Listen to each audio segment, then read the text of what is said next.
Green Bay for the Packers after their season came to an end in stunning fashion on Saturday night in Chicago. Among those speaking, edge rusher Micah Parsons, who was first on He's spoken since tearing his ACL a month ago. Packers didn't win a game without Parsons the rest of the way. He had surgery, now on his way to recovery. This outside, whatever I can do. But there's a time standpoint, they want. I don't think I'll be lofty. I'll be saying ones that realistically are like just a big score and just being back in hard and getting ready to sustain, taking my body through what I go through. Parsons also played for head coach Matt LaFleur'd, and he reached out to him to tell me one of the reasons he agreed to be traded to Green Bay. LaFleur and the franchise are fully working on a deal to keep him as head coach. Meanwhile, tackle Zach Tom likely to undergo surgery for a partially torn patella tendon that would keep him out for 6 months. While defensive tackle Devontae Wyatt told reporters he anticipates being ready to go when training camp opens in July after going down with a broken leg and torn ligaments in his ankle. Some of America's bravest warriors are returning home wounded. Here's one of them. My name is Norberto Lara. While I was on a combat patrol, a rocket-propelled grenade took my arm off at the shoulder. I was discharged from the Army, and I've been working with the Wounded Warrior Project since 2007. You don't have to be severely wounded. A lot of guys have post-traumatic stress disorder. Being able to share your story kind of helps you wrap your mind around what did happen over there. My name is Norby, and yes, I do suffer from post-traumatic stress disorder, but I'm okay. Don't suffer in silence. Contact woundedwarriorproject.org. Well, the Badgers making their way to Minnesota. It's where they're going to take on the Gophers tomorrow night. Wisconsin improved to 3-2 in Big Ten play with their upset of then number 2 Michigan. And the Bucs back home after a 4-game road trip. They'll host Minnesota tomorrow at Fiserv Forum. With this Wisconsin Sports Zone Network update, I'm Zach Heil. This one is going to hurt for a really, really long time. You know, when you are in complete control of a football game and the script gets flipped in the second half, and it was a lot of self-inflicted things. And, you know, give credit to them. We knew they were a team that could come back and fight. I mean, they proved it all season long, and we had opportunities to kind of put them away, and we didn't get it done. A lot of bad things happened. I think a pivotal part was offensively. We come out in the second half and just could not get anything going. 3 and out. Too many opportunities when you have the ball. You're not scoring. This is where Wisconsin gathers to talk sports. Packers, Brewers, Badgers, Bucks. The Wisco Sports Show is on the air. Now, here's your host, Grant Bills. That's Matt LaFleur's Saturday night after the game. I think my favorite brand of coach or player press conference is when there's just a crushing loss. And it could be a regular season loss, too. It doesn't have to be a postseason loss. This one happened to be a postseason loss. My favorite brand of press conference is when a team loses just a horrible game, blows a big lead or plays really bad or, loses in a huge moment. And then the coach gets to the podium or a player gets to the podium and just states the obvious. That's always it's always my favorite. What do you say one more time? This one is going to hurt for a really, really long time. Correct. When you are in complete control of a football game and the script gets flipped in the second half. Oh, it did. And it was a lot of self-inflicted things. Amen to that. Give credit to them. Sure. We knew they were a team that could come back. And, did it against fight. you. I mean, they proved it all season long. In fact, they had opportunities to kind of put them away. You did. We didn't get it done. You absolutely did not. It's my favorite brand of press conference. Matt, we watched the game, man. Thank you for those remarks. However, it's again Packers head coach Matt LaFleur. We'll hear more from him as the show continues. A couple players. Mike Clemens did great work today. Got us audio from Tucker Kraft and Micah Parsons. I think those two were the biggies. Two very vocal leaders who spoke at length about the season. Now both of them are injured, but both did a really good job speaking about how this season kind of got off the rails, where they go from here. So we'll hear from those players as well, and some assorted comments. There was a remark from Quay Walker that I found to be interesting. Javon Bullard, Keyshawn Nixon.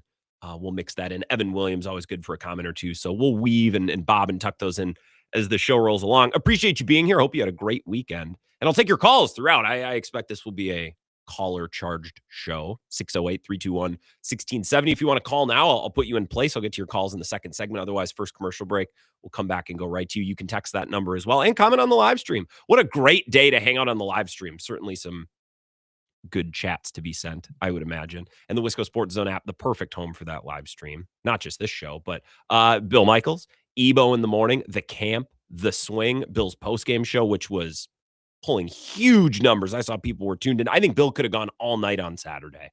Not that Kate probably would have wanted to, commit some sort of self-harm listening to all those calls. I mean, that's torturous. That would be like if you really wanted to torture prisoners of war in a way that, well, we could argue whether it'd be humane or not. Just listen, just put them in a room, put speakers on, and loop angry Packers calls after losses about Matt LaFleur. Like, Bill, I think he could have been on air 6-7 hours on Saturday night. Those calls would have kept coming. So the Wisco Sports Zone app, home for all of those shows in the live stream, YouTube, Facebook, and my Twitter as well, at Wisco Grant. Let's get right into it. Normally, Packers playoff losses are sad. They're sad right away, right? You're watching on the TV and you're speechless. How did that happen? I can't believe what I just saw. And then it changes to anger. Then you just get mad. Then you just get furious. And it comes and goes in waves. And it goes away and you'll think, I'm over it. And then it'll come back and it'll be even worse.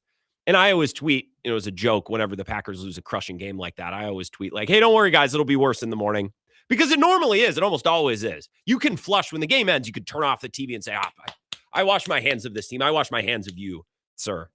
And then you think, I'm going to go about my night. It's just sports, whatever. And then you go to bed and you wake up and you're like, oh, yeah, that happened. And then it's way worse. It's normally way worse in the morning. I always tweet that. I think I'm over it. I honestly think I'm over it. I woke up this morning like, I think I'm over it. I think I'm so over it. I was over it before the game even ended. And this is not me in denial. You're like, yeah, Grant, whatever. You sound like you're over it. I'm telling you, I'm over it. I watched that game every January since 2019. Like, I've seen it before. There wasn't any surprises there. I've seen that game before. I watched that game 8 times this season. 7 losses and a tie. I've seen that game 100 times. I felt like I was watching a rerun. Like, you can only watch Titanic so many times. We're like, oh my God, did you see the boat? The boat went down. Do you see the boat went down? Yeah, I know. I've seen it before. I've seen it enough.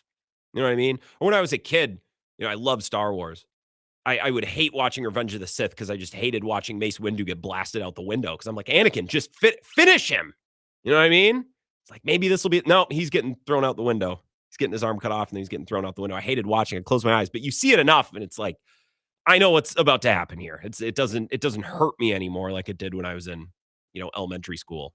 I've seen that game enough. It didn't really hurt all that much. It was frustrating. I rolled my eyes.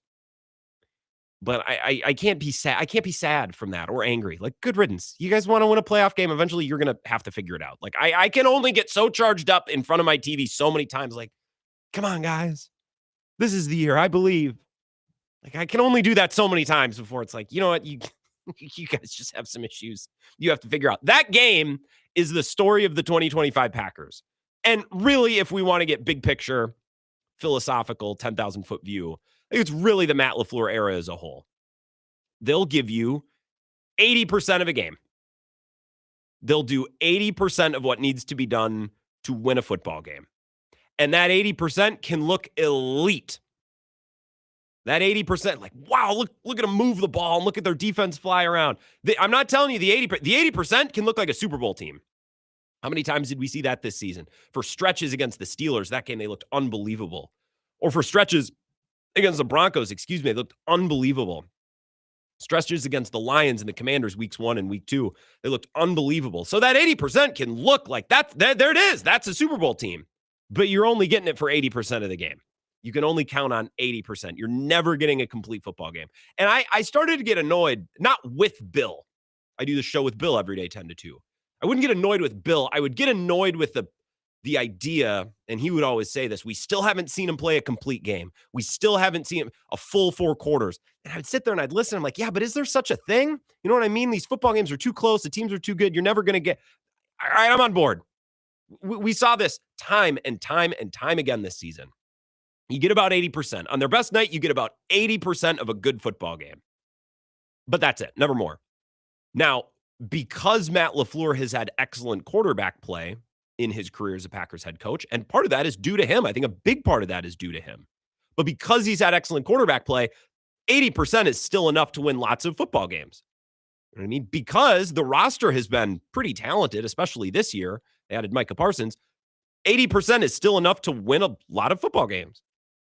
And as I pointed out to Bill earlier, because from 2019 to 2022, which was the Rodgers portion of Matt LaFleur's career, the NFC North mostly stunk. The Lions were still awful. The Bears were bad. The Vikings were kind of the Vikings. Like, they'd have good players and, they'd have a good coach. Like, Zim was good for a stretch and O'Connell's good, but they don't always have quarterback, or Kirk would be hurt, or like it would be weird. That was about the division. From 2019 to 2022, the North mostly stunk. So 80% was still enough to win lots of football games and enough to win the division. But now, as we've seen the last 2-3 years, the Lions are a lot better. The Vikings, I just think year after year have raised their floor, especially now that Flores is there. And the quarterback got stinky this year, but still, they won the same amount of games as the Packers. And the Bears are clearly better. And Jordan Love is very good, but he's not MVP Rodgers, where he's going to put the cape on every single game. That's why you're the 7th seed for 3 straight years, especially the last 2 years. The first year of Jordan Love's career, I think, is a little bit, I won't say an outlier, but a 7th seed that year was more understandable. Youngest team in football, you had just turned it over. Jordan Love had just begun his career. Like a 7th seed, that's fine. So the last 3 years, but it's really the last 2 seasons. That's why you're the 7th seed. And that's why this team has been stuck in 3rd place in the division. And that's why they keep going on the road in January, because they give you about 80% of a football game.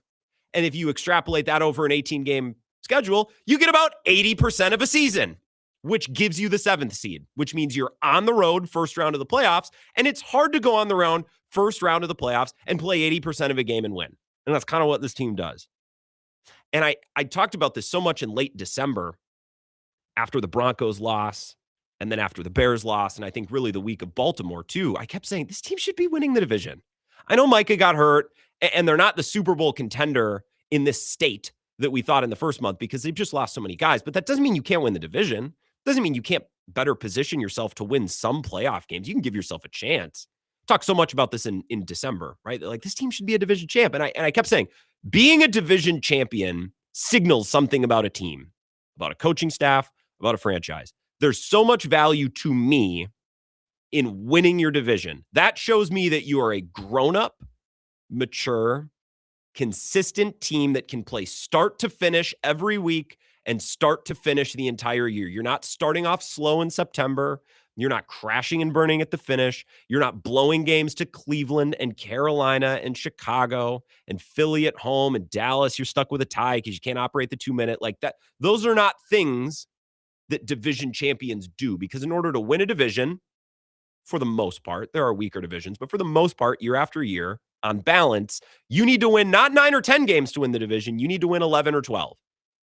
And when you fall on your face once a month, or you start slow, or you finish weakly, you're not going to win the division, which means you're going on the road in the first round of the playoffs, and you might have a good chance to win. But again, the Matt LaFleur Packers, they give you 80% of a game, and that's good enough to be what they've been the last couple of years. And in my opinion, that's the crux of Ed Policy's decision here with Matt LaFleur. It seems like the reporting today from Adam Schefter, which is weirdly centered around Matt LaFleur's agent, which is just bizarre. He keeps talking about Matt LaFleur's agents. Like, I'm never in the know on who an agent's coach or client is. Sometimes we know in the NBA, or in baseball, it's a Scott Boras client or Maverick Carter, Anthony Davis or whoever is repped by Clutch. Or in the end, like, we know who, I guess, Aaron Rodgers, his agent is, David Dunn guy, or like Jordan Love's Mulligetta and Athletes First, and so is Micah Parsons. But I never hear like, well, Matt LaFleur's agent, you know who his agent is? No, I don't. Why do I? So the reporting around Matt LaFleur, maybe it's just happenstance and Schefter's just plugging the agent. I don't know. Probably means nothing. Might mean something. Probably means nothing. Certainly not worth getting into tonight. But the reporting, back to my point, is that the Packers are working on an extension. It feels like Matt LaFleur is going to be back. Which, okay. But I think the crux of Ed Policy's decision with Matt LaFleur is whether or not you think a Matt LaFleur Packers team can go wire to wire in a regular season, which means you have to go wire to wire in just about every football game. You can't play 80% of a football game. The league is too hard. You're never going to win more than 9 or 10 games doing that. And you're never going to win the division, which means you're always going to be starting on the road. And it's not impossible to win road playoff games. In fact, we saw just about every other team do it. I think every single team at home went down, except for the Bears and except for last night, the Patriots. And I think that was more about the Chargers just sucking. I think Justin Herbert, whatever. That's the crux of Ed Policy's decision. That's what he's got to figure out. And okay, if you told me right now, hey, Grant, if you had a time machine, you're like, hey, I went to the future and Matt LaFleur came back next year, and Tucker Kraft and Devontae Wyatt and Micah Parsons and all these guys came back, and Jordan Morgan slipped in at left tackle, and Zach Tom's healthy at right tackle, and Josh Jacobs is rejuvenated and refreshed, and they were awesome, man. I went to the future and I saw it. They won 12 games. They won the division. I wouldn't be shocked. Be like, okay, yeah, I can totally see that happening. But I think in bringing back Matt LaFleur, the Packers are just asking. They are tempting the universe to put them in the exact same spot this time next year. I think that's the most likely outcome. I think the most likely outcome is if Matt LaFleur returns, that they are a similar version of what they were this year, maybe with a little more talent, but struggling to play complete games, struggling to go more than a week or 2 or 3 without having a total clunker. And instead of winning 11 or 12 games and winning the division, you're fighting to win 9 or 10, which means you're on the road. And it's really hard to go on a playoff run when you start on the road and you're traveling and you're going into Philly or Chicago when it's charged up, or Seattle, which would have been their next draw. If you can't set your protections and get stuff figured out with a 2-score lead in Chicago, then you're drawing dead against the 12th man. I don't think it's the most insane thing in the world for Matt LaFleur to be brought back. And I know there's plenty of folks that feel the same. I know there's folks that feel differently. In fact, some of the staunchest Packers beat reporters I saw, Huber and Silverstein and others, I'm sure there's a couple more, but those are the two that I saw, writing columns yesterday that the Packers should move on here. Like I think this is tapped out. I think this is as far as it's going to go. I think both schools of thought are valid. But I think if Ed Policy extends Matt LaFleur and brings him back, he is asking to be stuck in the same spot here next year. And then you have to do this all over again. And it feels like you've wasted another year, I think this is a really talented team. They weren't perfect this year. And their imperfections, I think, were really accentuated by their injuries. So if you want to throw that at Goody, fine. But I think this pretty talented team, Jordan Love had a pretty good season, and they won 9 games. And I think if you bring back Matt LaFleur, you are asking the universe to put you right back here in the same spot next year. And that to me is a bit of a nightmare. I don't want to have deja vu all over again this time next year. And I don't think a lot of Packers fans do either. I'll come to your calls. We got loaded phone lines already. Talk about the Packers and the Bears game. Look, I don't want to completely ignore the game. It's an interesting football game, and there's lots of details in that football game to talk about. But for my opening remarks, I'll just give you my thoughts on the Matt LaFleur of it all, the Matt LaFleur business, as Eric on I-90 would say. But I'll come to you with whatever Packers points you want to hit next. 608-321-1670. This is the Wisco Sports Show with Grant Bills on the Wisconsin Sports Zone Radio Network.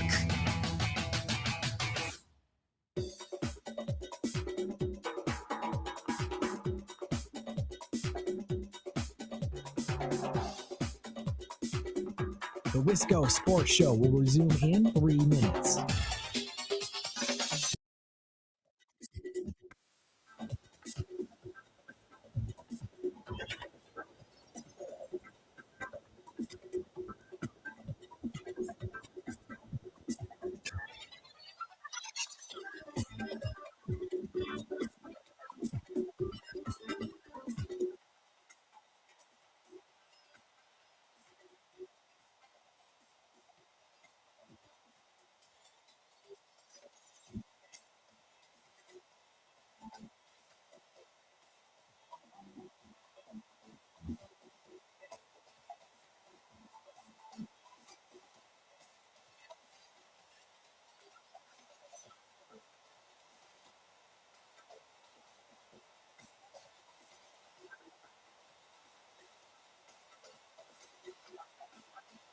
Wisco Sports Show will resume in 2 minutes.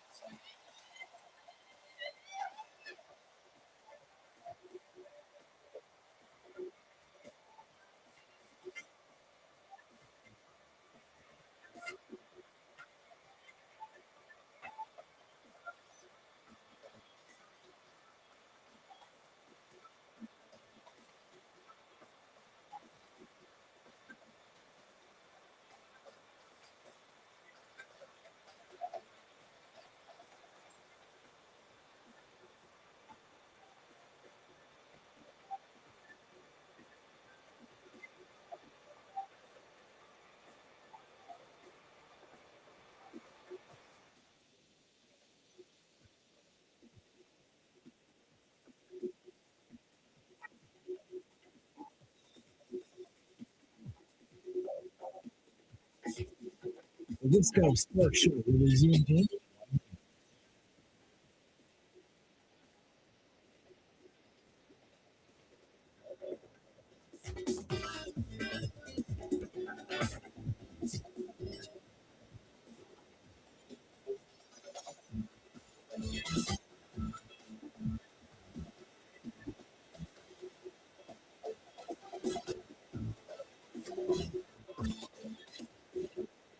The Wisco Sports Show will resume in 30 seconds.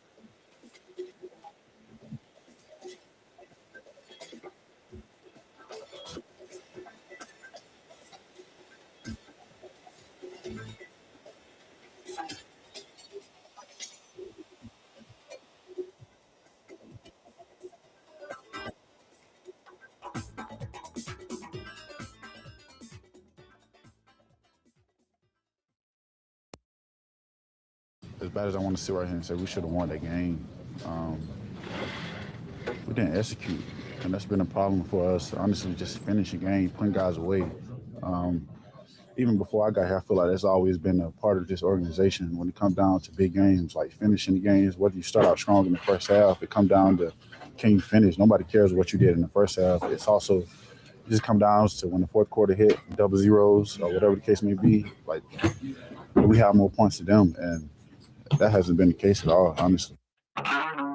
Quay Walker, yesterday, the day before, not labeled. 2 days ago, that was post game. Courtesy of Mike Clemens, working some more comments from players and coaches throughout the show. I want to get to your calls, though. A little bit of a, not just a de facto post-game show, but what's the word, moratorium on the entire season. Although this game is really interesting. Like, I just don't want to skip past the game that was played on Saturday. There are a lot of interesting, juicy things to pick at and mostly to criticize, which is the most fun thing to do on Sports Talk Radio. To your calls, we got loaded phone line, 608-321-1670. Wisco Sports Show. Who's that? Oh, Grant, how's it going? Jeremy in Eau Claire. I'm good. Yeah. Better than you, it sounds good, like. good. Yeah, no, I'm fine. I'm just reflecting on this game as well. I thought I was over it until I got to work and I ran into everybody that wanted to talk about the game. Yeah. Yeah. You think that's how these losses work? You think you're over them, and then you're like, actually, no, I'm not. I'm more furious than ever. Yeah, and like last week, you had mentioned your nightmare was your biggest fear was that the offense was going to just fail to make those couple plays or whatever. And there's an argument to be made that on the last drive, yeah, the offense did do that. But my nightmare was the other side where we're going to have the lead. It's going to be a tight game and the defense is going to fall apart on the final drive and give it up. And I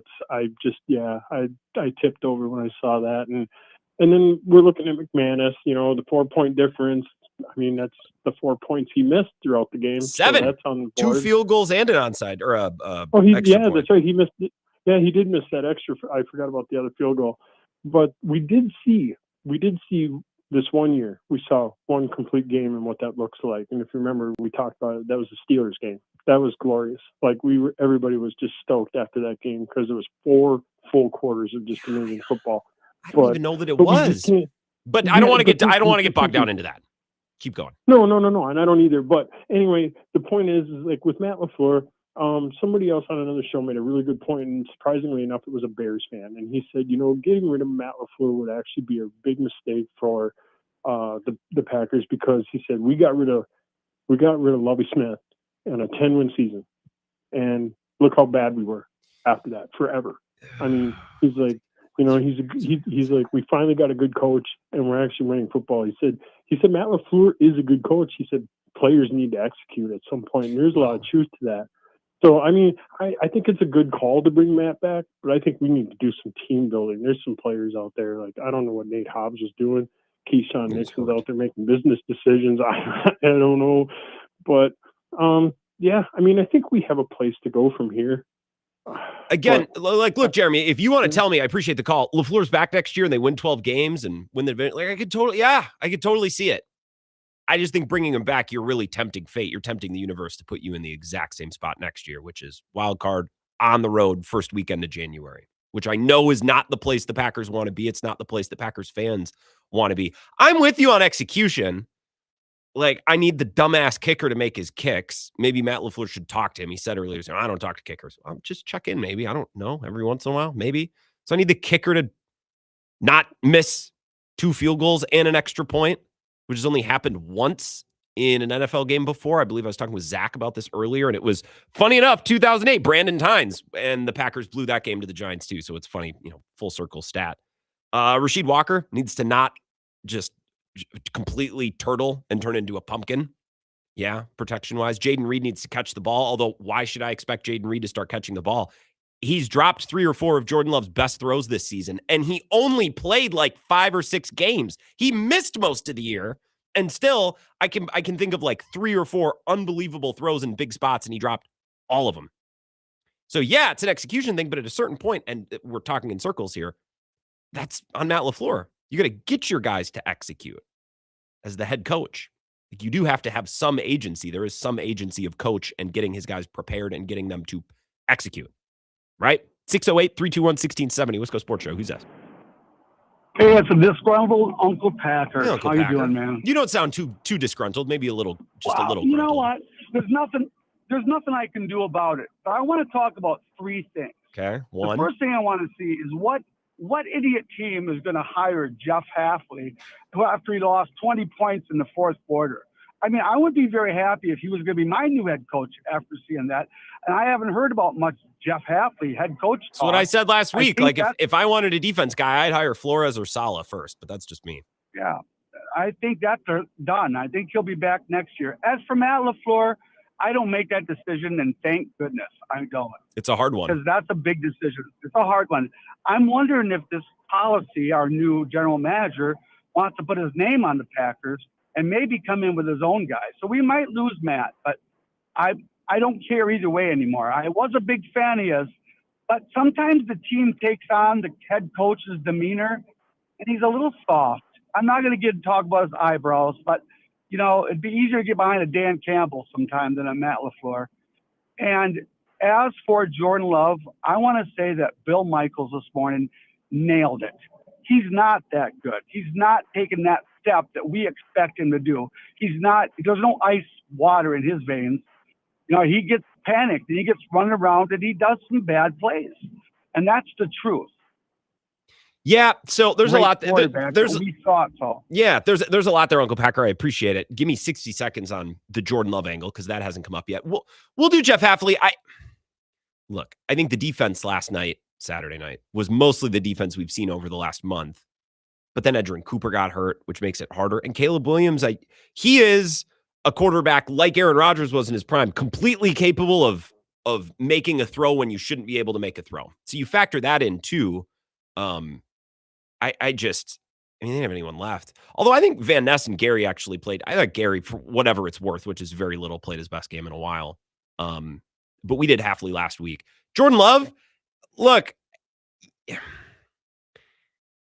what came up on Bill's show earlier today is he still hasn't taken that final step. But what I've always said is, well, if you're expecting him to be Josh Allen, he's not. But I think he's right in that next tier of guys. He had 360 yards, 4 touchdowns, no picks. He was pretty damn good in this game. And the final drive, they ran out of time. And they might have had another play or two had Jaden Reed, again, just for God's sake, just caught the ball. The protection got shaky. I'd like to see him a little bit better when the protection gets shaky. But there is only so much you can do, right? I don't know. Again, we can talk quarterback, we can talk defense, we can talk head coach. You can nitpick the quarterback, sure. I think it's probably 3rd or 4th on the list of things that we want to criticize after Saturday night. But yeah, he's not Josh Allen. He's not that guy. He's not Mahomes or Josh Allen. But I think he's the next closest guy. And when you're up 21-3, it's more than when he gives you 360 and 4, touchdowns, that's got to be good enough, man. That absolutely has to be good enough. I'm not trying to defend him or make him a sacred cow. That's how I see Saturday night. All right, line number 3, Wisco Sports Show. Who's this? Hello. Hey, Grant, this is Jared in DeForest. How are you? I'm doing good, Jared. What's up?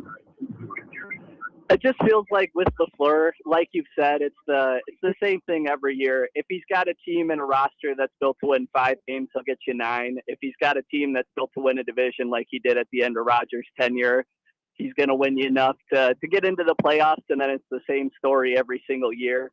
At what point after losing the last 5 games and losing in the fashion that they did they finally decide that it's time for a new voice?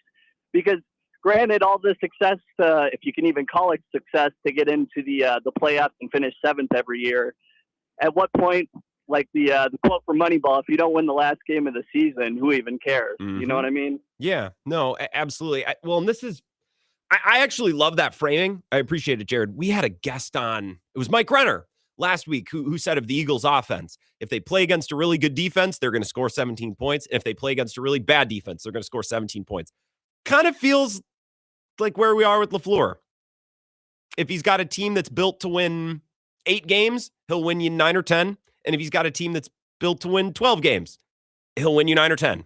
And maybe this year, had Kraft and Parsons and Wyatt not all gone down, maybe they would have won 12 or 13 games. Again, I would have really liked to be able to see third quarter in Denver. They get the ball back, and it looks like they're about to go on it. Like, here it is.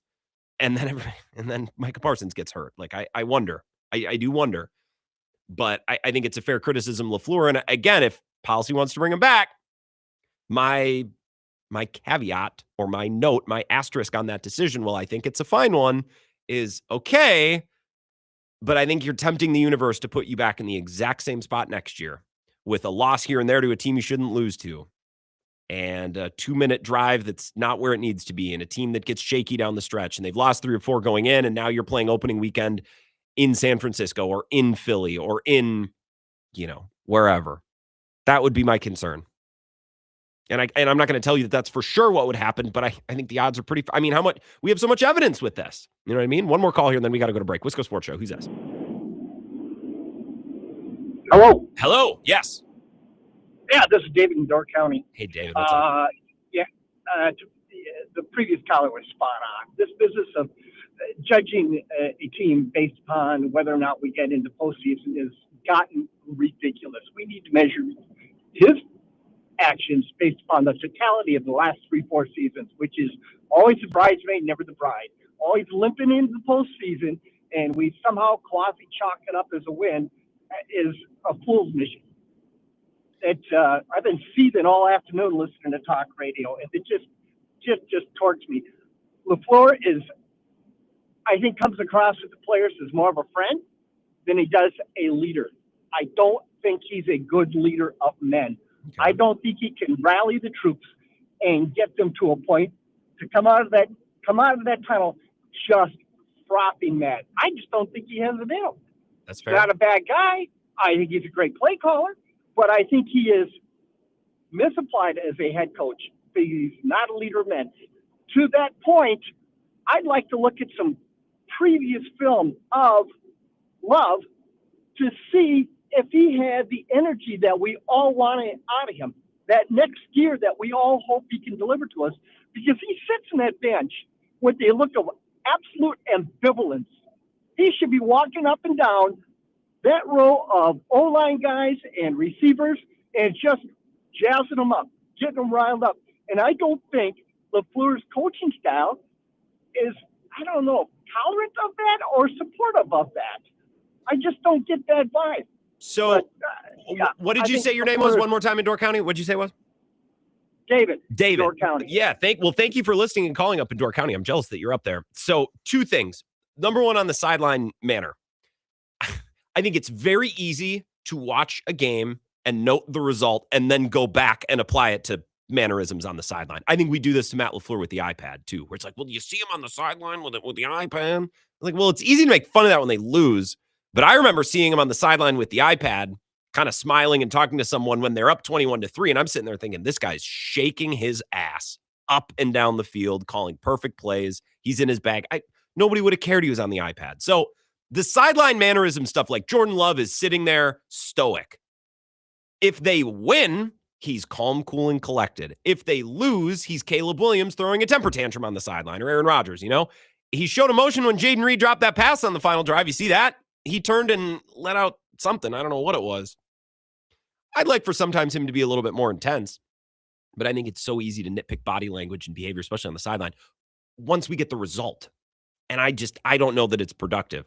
David, another thing that I thought when David was calling about Matt LaFleur, leader of men, he's going to get him, being the bridesmaid next year. Something that I brought up to Bill is We get a lot of calls, and these have been coming for these people have been around for probably 10 years calling sports radio shows like Bills. This show hasn't been around. This show started in 2018, but you get the calls every year where it's like the Packers are only concerned with getting into the playoffs. It's their only goal.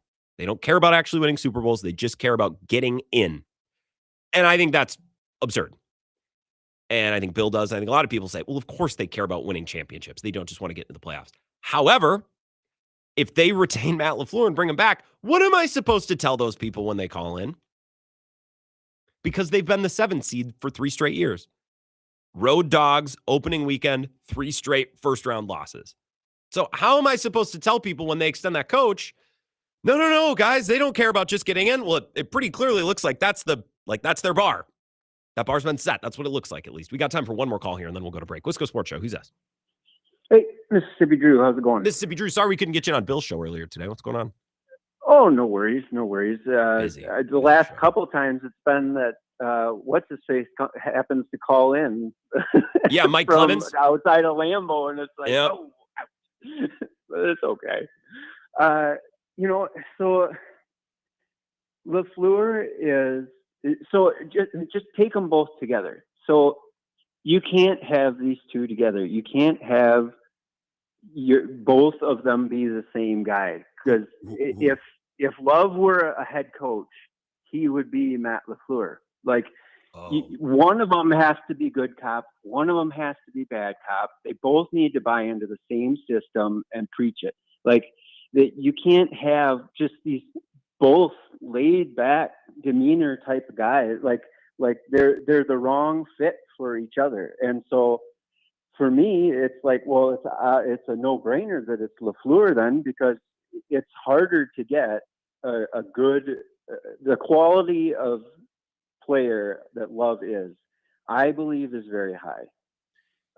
It's Agreed. harder to get a player like him than it is to get a coach like LaFleur. And I think you just definitely need the guy who's going to be a little bit, I know everybody's like, well, that's not the way the game is going. It's like, well, that's because everybody says that's not the way the game is going. But you can bring in a culture guy who's maybe a little bit abrasive, maybe a little bit of a hard ass, maybe has them do, oh, heaven forbid, 2-a-date. Like, I mean, sure. I know what you mean. Yeah. You form steel by using steel against it. You don't make things that are hard easy by giving people easy street. All right. Right? Yeah, like, yeah. It's not the way it works. So I got you, Mississippi Drew. I'm gonna let you go. So quarterback, head coach need to present different personalities. I get what you're saying there. I reject the notion that Matt LaFleur is not a hard ass. Do you guys ever watch him? Sometimes I wonder, and I don't mean to be condescending at all, but a couple of times this season, I've watched Matt LaFleur after someone makes a mistake or does something wrong. I've watched him undress guys on the sideline. Remember Enigbari earlier this year? I thought Matt LaFleur's head was going to explode. So we need someone who's a hard ass. Guys, I think Matt LaFleur's got a stick so far up his rear end, it's going to poke out of his nose. And everyone talks about him like he's some cuddly, huggy care bear of a coach. I don't get that vibe at all. Now, if you don't think he's a leader of men because he's not big and muscular like Dan Campbell, I can't help you. I think if Dan Campbell was the coach, we'd be screaming like Lions fans that our coordinators are struggling and they need to be smarter and they need better schemes. So it's tough. But I get what you mean, Mississippi Drew. I do. Coach and quarterback both need to bring something to the table, and they need to, fill each other's holes, but that seems like there's got to be a better way to phrase that. We'll come back. If you're on hold, I promise I'll get you right on the other side. We'll talk more Packers next. This is the Wisco Sports Show with Grant Bills on the Wisconsin Sports Zone Radio Network. 4 years. That's enough time to earn a college degree, to serve a full term as a president, to train for something big and become someone new. You bet, and get 0% interest for 4 years at Pella Windows and Doors of Wisconsin, so you can invest in your home and in life's biggest moments. With exclusive features and customizations, Pella offers the highest quality products at a price you can afford. Aim high when setting your New Year's resolution and imagine what you can do in 4 years when you finance your home project with Pella. Visit PellaWI.com today.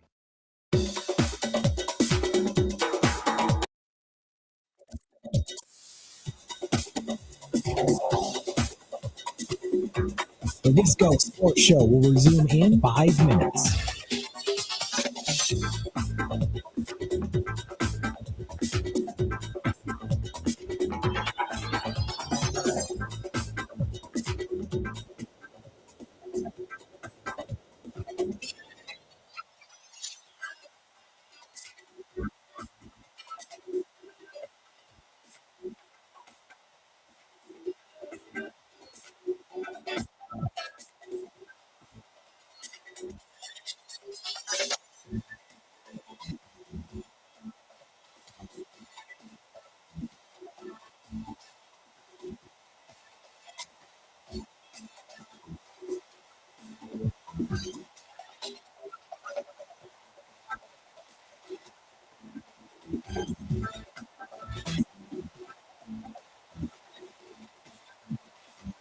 The Wisco Sports Show will resume in 4 minutes.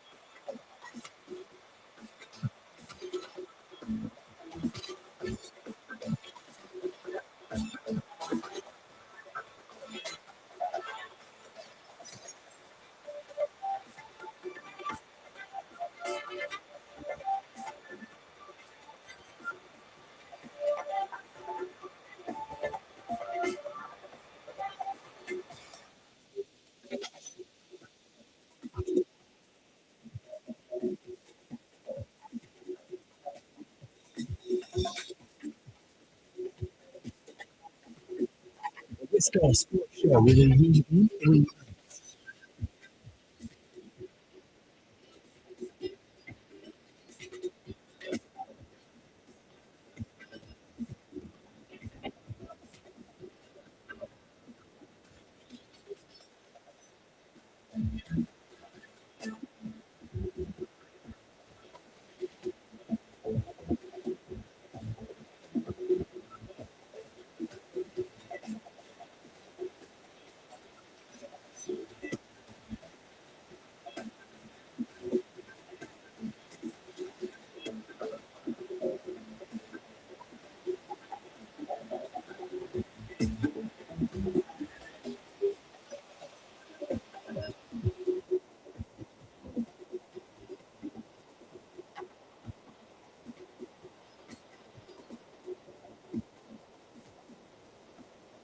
The Wisco Sports Show will resume in 2 minutes.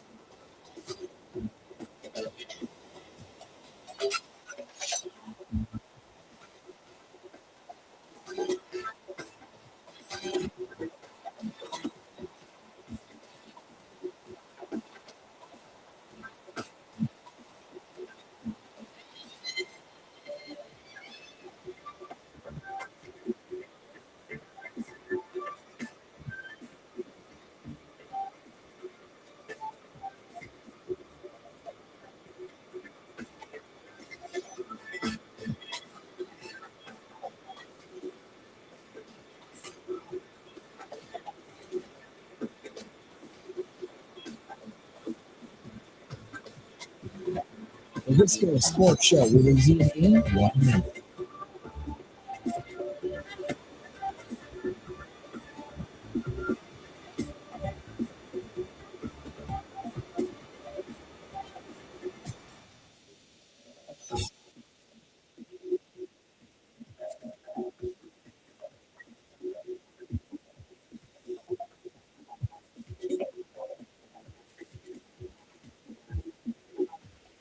The Wisco Sports Show will resume in 30 seconds.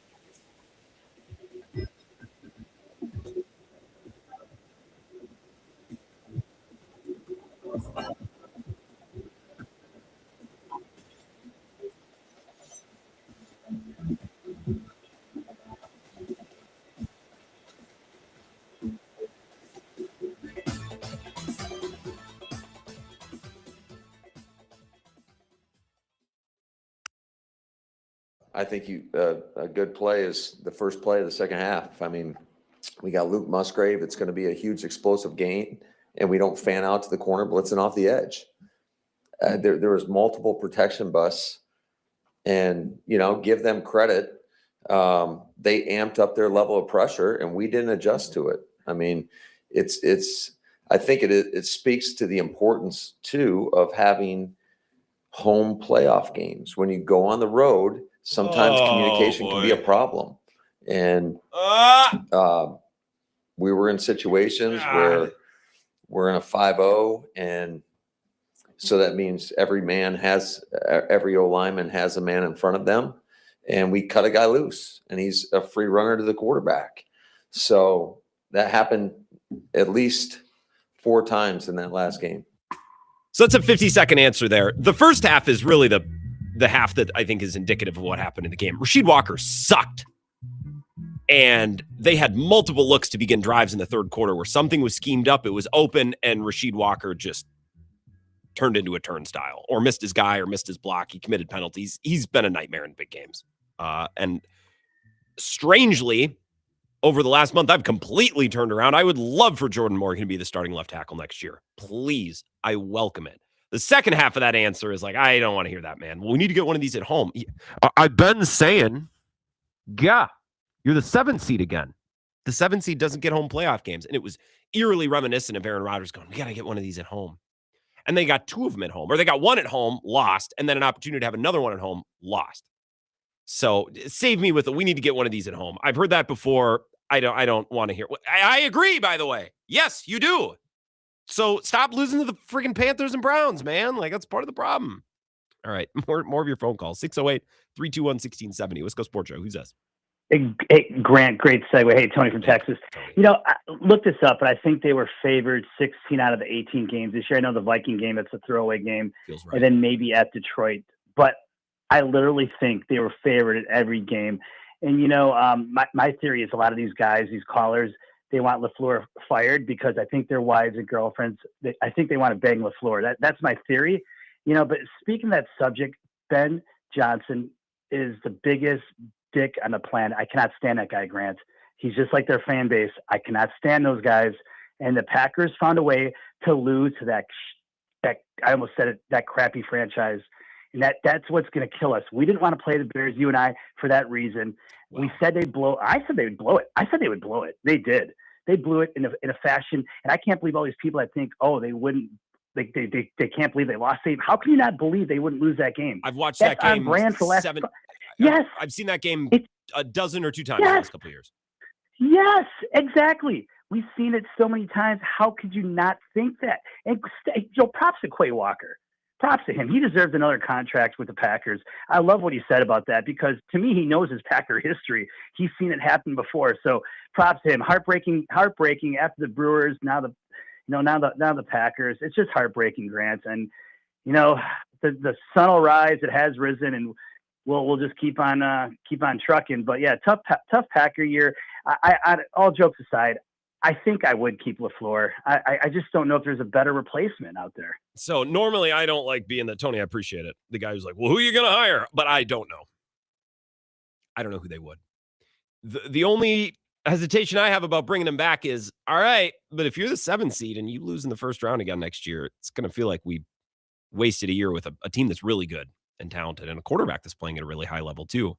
What's the other thing that Tony said? Oh, Ben Johnson, the handshake stuff. Sorry, Packers fans, you got to eat it. You got to eat it for the full offseason. You got to eat it because our team lost. Them's the breaks. So, yeah, I guess I have thoughts on certain things that Ben Johnson has done and said. I keep them to myself because my team lost. It's not my place. Your team loses in a game like that, you don't get to bitch. Those are the rules, which is probably the reason I'm most annoyed with the Packers is they left me exposed to eat it from Bears fans on the internet. They weren't going to win a Super Bowl, and I don't think very highly of this team anyways, because again, I've seen them lose games like that half a dozen times this year. So that game did very little to me other than leaving me exposed to getting dumped on the internet by Bears fans and helpless to defend myself because my team loses. And if I fight back and defend myself, I am a loser. So that's how I operate. Wisco Sports Show. Who's this? Denny from Holden. Denny! Good evening. What's up? Hey, enjoyed your guys' show today. You guys did a great job. I love listening to Eric today with Bill. I love Bill saying rinse, wash, repeat, because that's exactly what we saw. If I ever see Valentine and Nixon in a Packer uniform again, I would just about throw up because those guys really blew it. And I was so tired of seeing these guys getting 20, 30, 40-yard catches wide open. Mm-hmm. I mean, I'd rather blitz Grant and take the chance to getting burned than to do that. Well, and I think that was a little part of the problem is I think early in the first half, talked about this last week, play zone, keep him in front of you, force Caleb to dink and dunk. And that really worked pretty well. And then Caleb, like bad news Packers fans, Caleb Williams will make plays on the run like Aaron Rodgers used to. And everything could be covered and you could pressure him and you could get him rolling and sometimes he'll still make a throw. And like Tony said, that Johnson is the most arrogant, pompous ass I mean, really.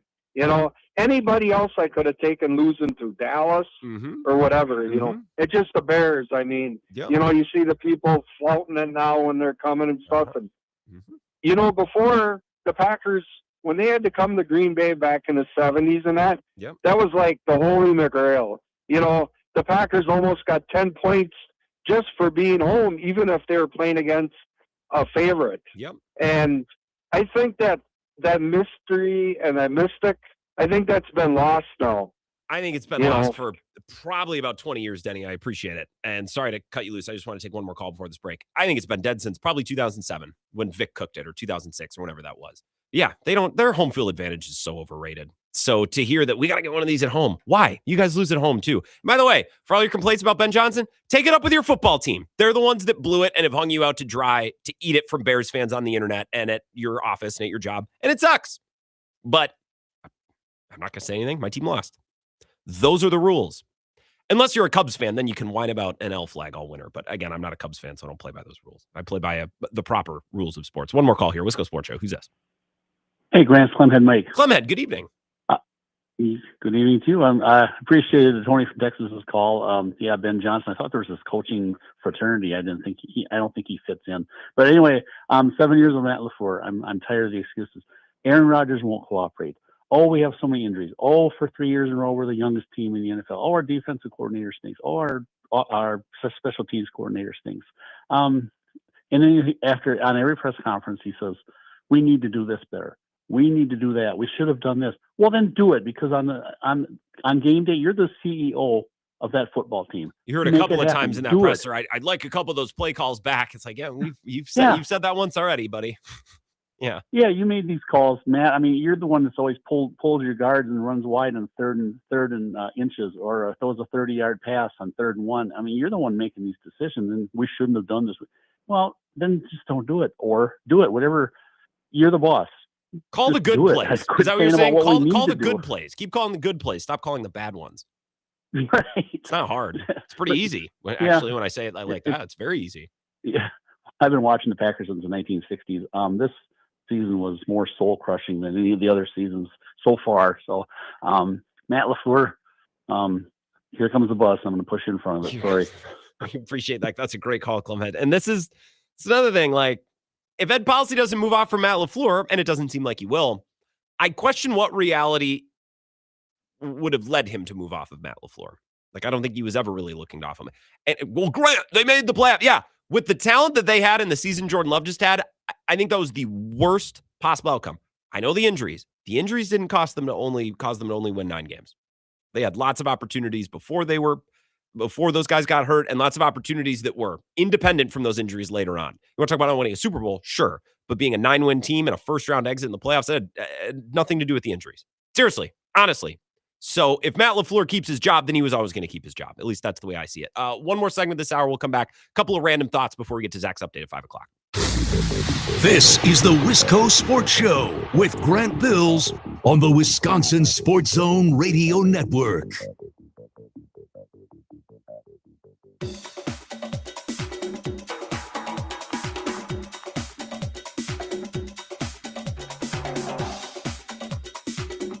The Wisco Sports Show will resume in 3 minutes.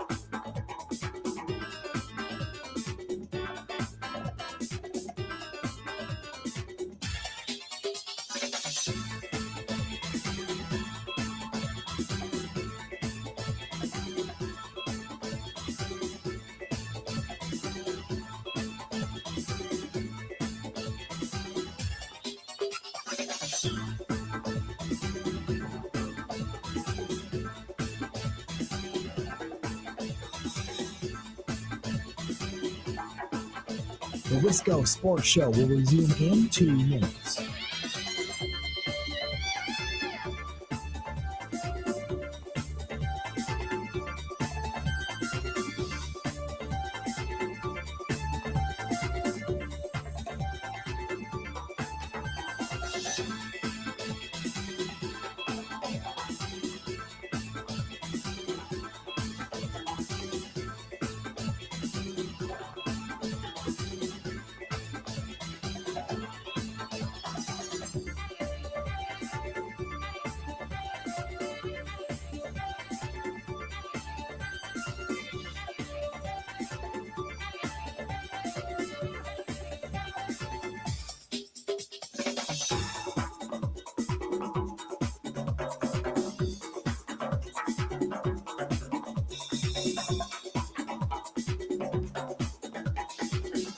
The Wisco Sports Show will resume in 1 minute.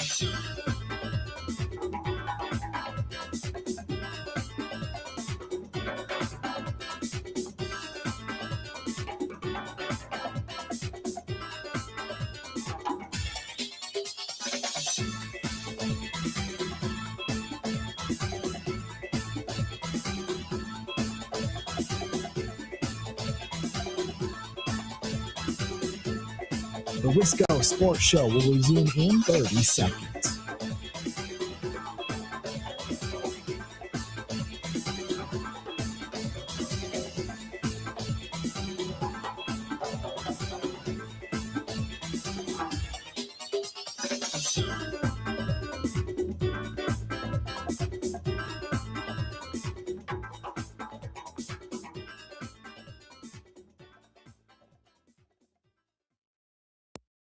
All right, now we're going to play everybody's favorite fun game, Move Back. Now, when I tell you take a step back, everybody take a step back, right? Right.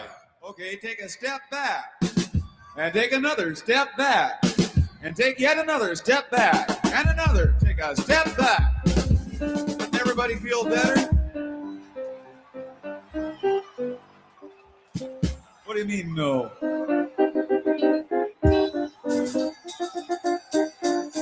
See, all these people in front are getting horribly smashed here. So that means all you people in the back have to move back. Or feel Just real move back guilty. some. Then all your friends up front won't be real bug-eyed. R.I.P. Bob Weir, by the way. Very sad news this weekend. I don't know, man. There's never going to be anybody else like Bob Weir. There's never going to be anybody else that plays that many shows in front of that many people for that long. Like, that's like the Favre Iron Man streak, man. That's not happening again. So R.I.P. I'll do the douchey thing here. I was lucky enough to see him, I think three times with Dead & Co. And then I forgot that I saw him in Madison at the Sylvie with Ebo in like 2022, maybe 2023. He was at the Wolf Bros, like Don Waz, and there's a pedal steel player. I can't remember the exact lineup. And then once at a smaller show, friggin' legend.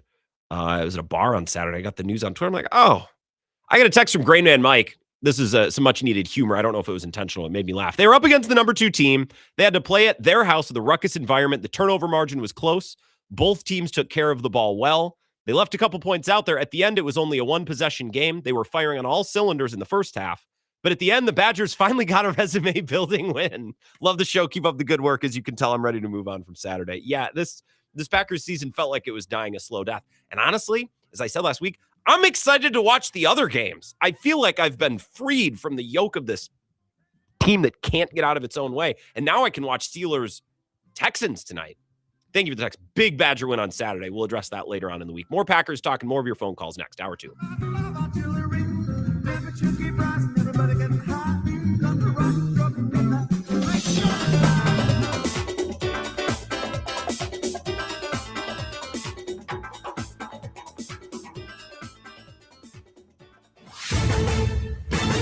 This is a Wisconsin Sports Zone update. Well, the Packers reportedly working to keep Matt LaFleur as their head coach. That was a report from ESPN this morning. LaFleur's contract has 1 year left on it.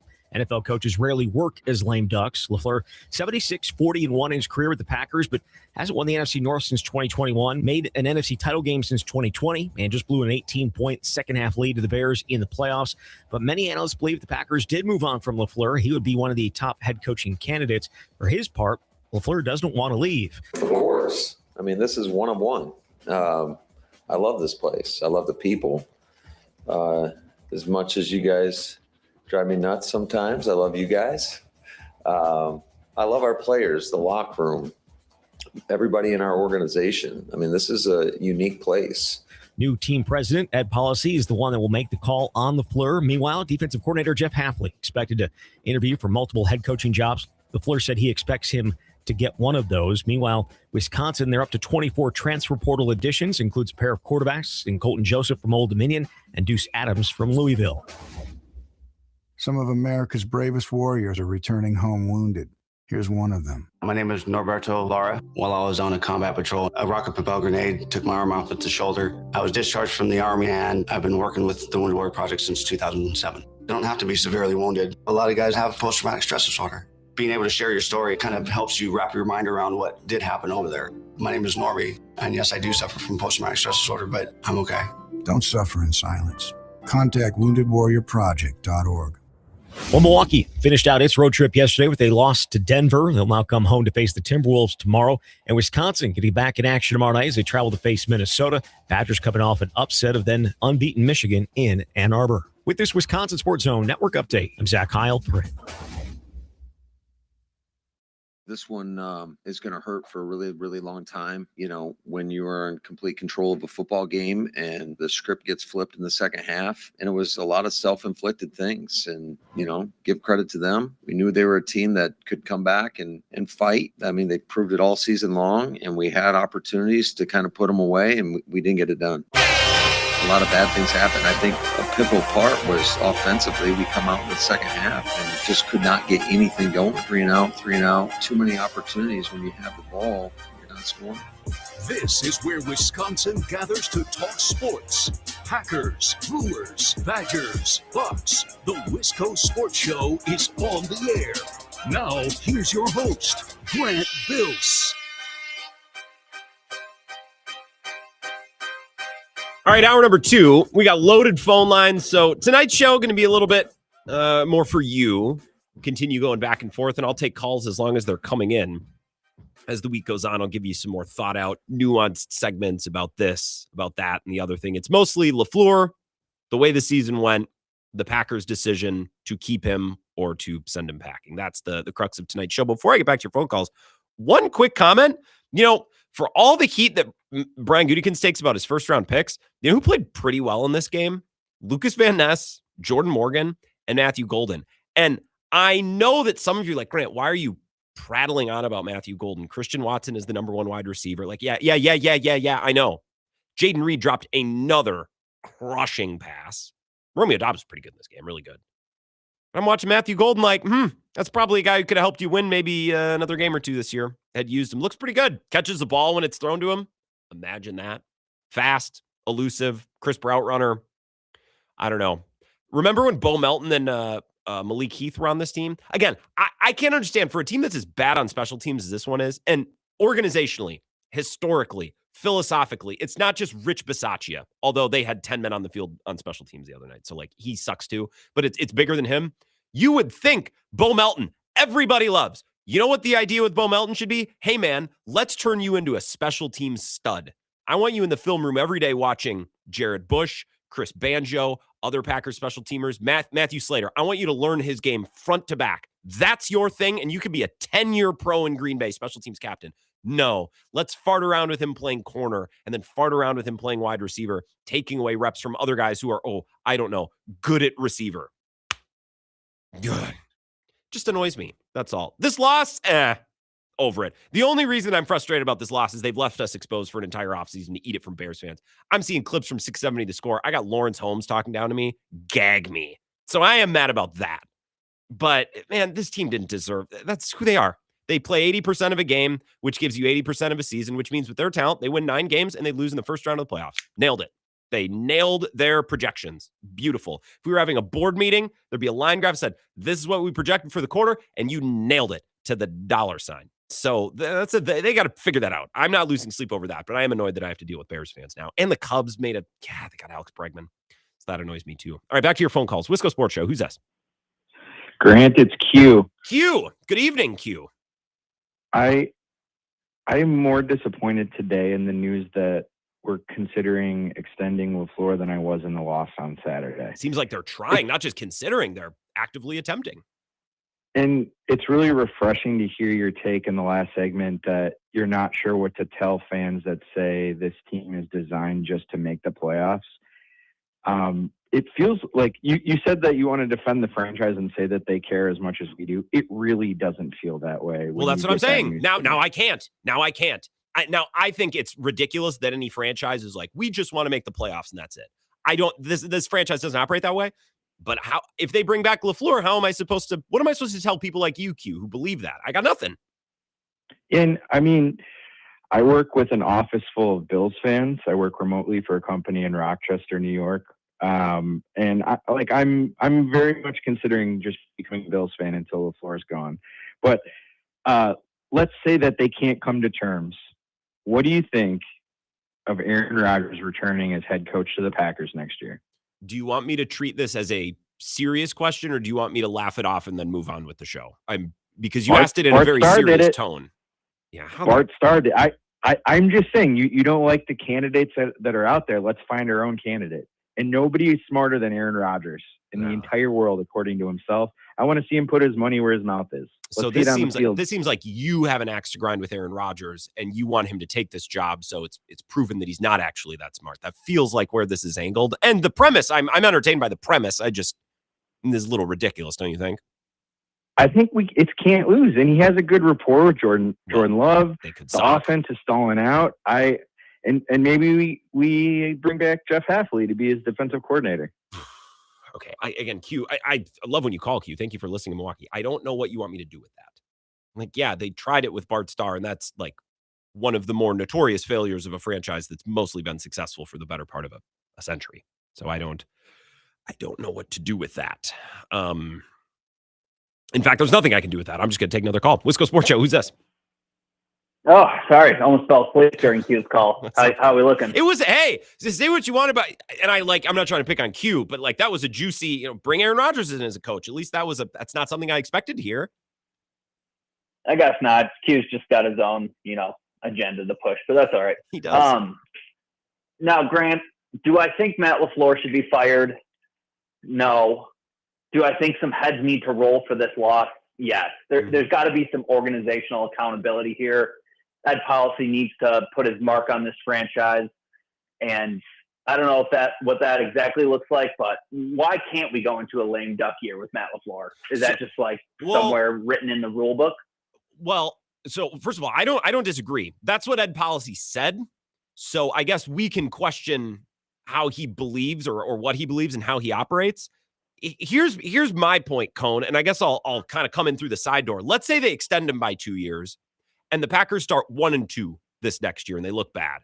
Is everyone gonna be like, guys, relax, it's okay, it's not a big deal? Matt LaFleur got a contract extension, so it's all good. No, it's gonna be pitchforks, and people are gonna be pissed. So the idea that extending Matt LaFleur will calm things down and regulate, I don't think that's true. You know what I mean? I think he's gonna be under the gun this next year, no matter what. So I don't think it's an insane thing that you're asking. Not at all. Yeah, exactly. I mean, the inevitable Matt LaFleur in 5 years is most likely not going to be head coach for the Green Bay Packers. So, this contract extension talk's just driving me crazy. Well, it is. Have you seen, guys, the Schefter reporting is odd too. He keeps talking about LaFleur's agent. I've never with players, you hear this because it's Clutch Sports or it's Scott Boras, but why is Adam Schefter keep talking about Matt LaFleur's agent? This is a bizarre little situation here. Well, Shefty is just in the pocket of all these agents. That's really the only reason he has a job is, the agents feed him information. he misses his daughter's ballet to tweet something 6 seconds before the next person. So That's true. really, we got to look at the messenger here. Just none of these guys are genuine. So I get it, Cone, you're in the business world. You do need to shake the right hands and kiss the right babies. It seems like Matt LaFleur's camp is trying to make some noise to get more money out of the Packers. That's how I read it. And Adam Schefter's playing ball because that's, what people in those positions do. It's bizarre. Like, are the Packers really trying to go cheap on him? If I'm at policy, I come in today. It's like, dude, you want to raise to make how much money? You're lucky I'm extending you. If I was, any other executive, or if I was a different guy, you could just as easily be losing your job this week. That's what I don't get. Yeah. It's a total, like you said, it's a businessman world. So hey, this is just part of it. Is Badgers basketball back, Cone, before I let you go? Yeah, I'd say so. Probably top 5 win in the Greg Gard era. Needed at the perfect time. Boys looked good. They looked hungry, and they're still very much together as a unit. So, let's get into February and Big Ten play and see what this team can do. So I would agree with all that, Cone. I appreciate it. 1 second on Badgers basketball. One of my biggest complaints, brought this up to Zach on Friday. They just need to lock in a little bit. Like, can you guys just a little bit? Good God. And Nick Boyd I keep seeing him looking around like, come on, guys. That win could be something that actually energizes them and gets them to lock in. I do believe that could have some power. I'm interested to see how they play over the next week or two, starting with Minnesota. All right, back to the Packers. Wisco Sports Show. Who's this?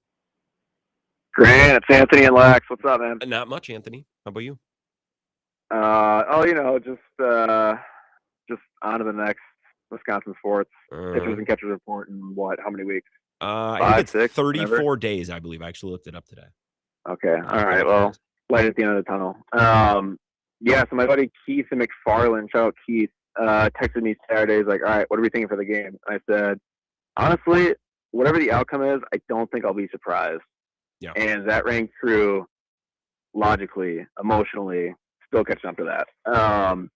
I don't know your thoughts. I don't know if you saw Jaden Reed's comments, Micah's comments today about, hey, we love Matt LaFleur. Micah was like, hey, Matt LaFleur is one of the reasons I wanted to come to Green Bay. I love him as a dude, love him as a coach. Are you shocked by that at all? No. I mean, no. And I have some of those comments. We're going to hear from Micah. Tucker Kraft talked about a lot, Jaden Reed. It mostly came from offensive guys, but it also came from a defensive player or two. No, I'm not surprised. I think that's the norm. I think the only way that those types of comments make headlines is if they give a non-answer, like Lamar did with Harbaugh right before, before he got canned. Right. Yeah. No, I was maybe I just don't listen to enough press conferences with players and everything, but I was a little shocked just because I don't know. I know one dude called in last week on Matt LaFleur doesn't seem like a player's coach, and players coaches usually get that kind of praise. So maybe that's the big reason why we're hearing about this contract extension, but it just feels a little baffling. I don't know. Do you think pivoting to players? Do you think Quay Walker is a Packer next year? I would bet against it, and nothing against the play. Anthony, that's a good call. Thanks for listening in La Crosse. Wish I was actually there this weekend on that side of the state, but didn't make it into La Crosse. I think if all things were equal, I think they'd love to have Quay back. I just think they're going to have to make tough decisions on guys like Quay Walker and Kingsley Enagbare are probably the two that come to mind, where it's like, yeah, like if we could, we'd love to. We're going to have to make calls elsewhere.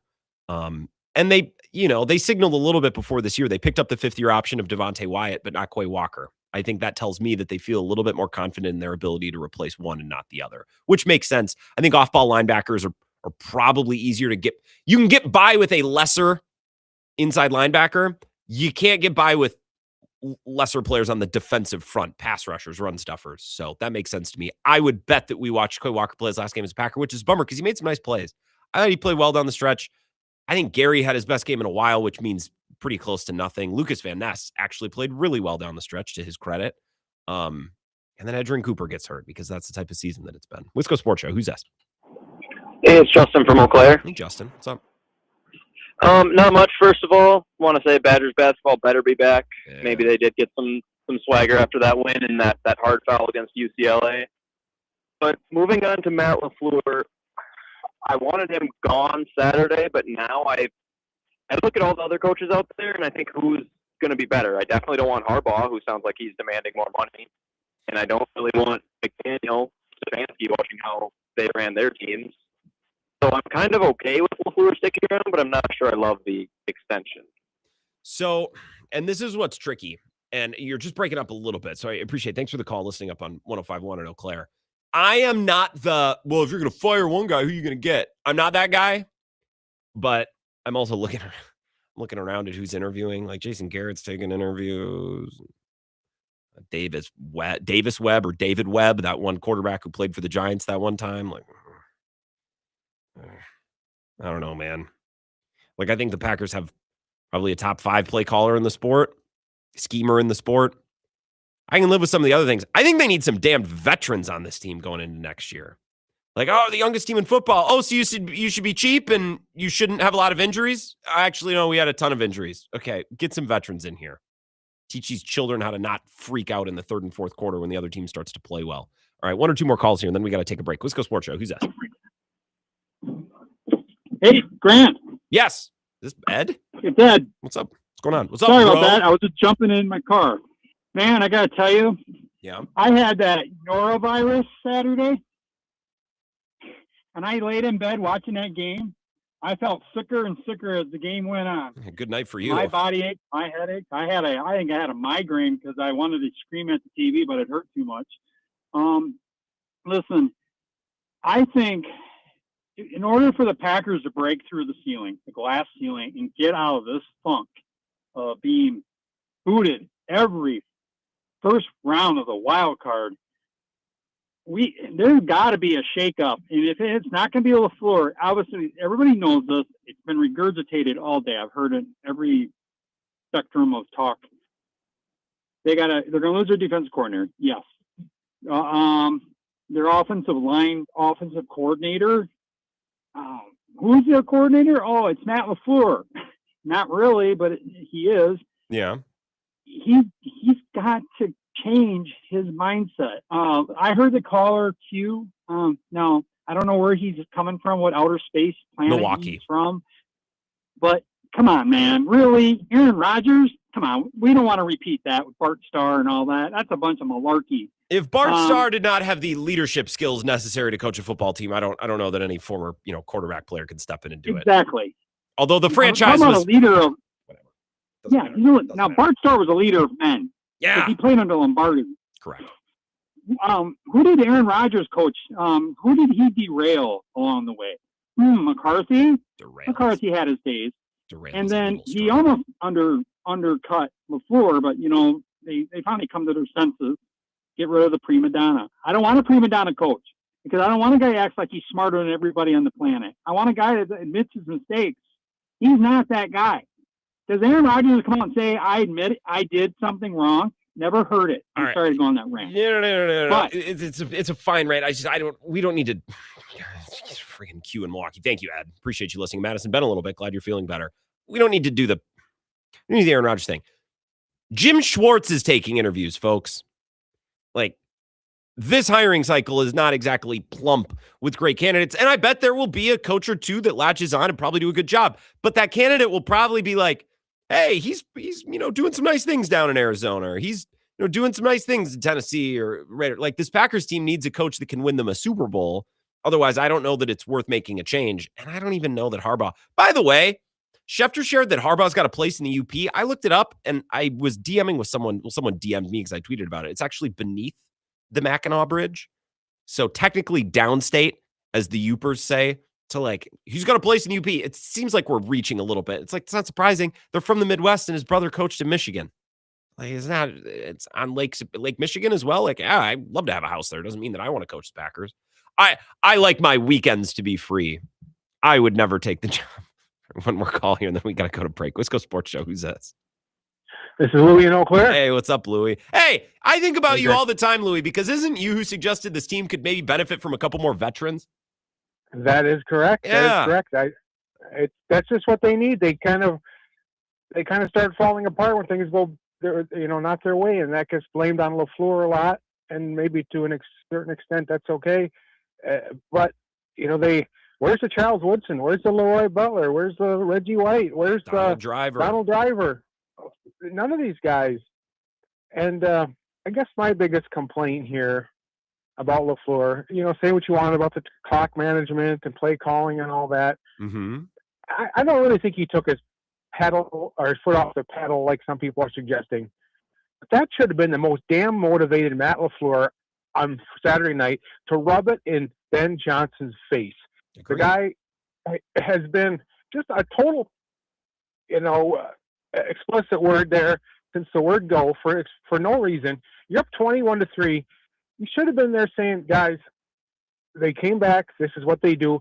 Stomp them out right now. We need to go and score on the first drive. Offensive line, this is on you. We're going to run the ball. We're going to shove it down their throat, and we're going to walk out of here with a 34-6 victory. And I'm going to slap Ben Johnson on the back, and we're going to say, screw the Bears in the locker room, and away we go home all the way.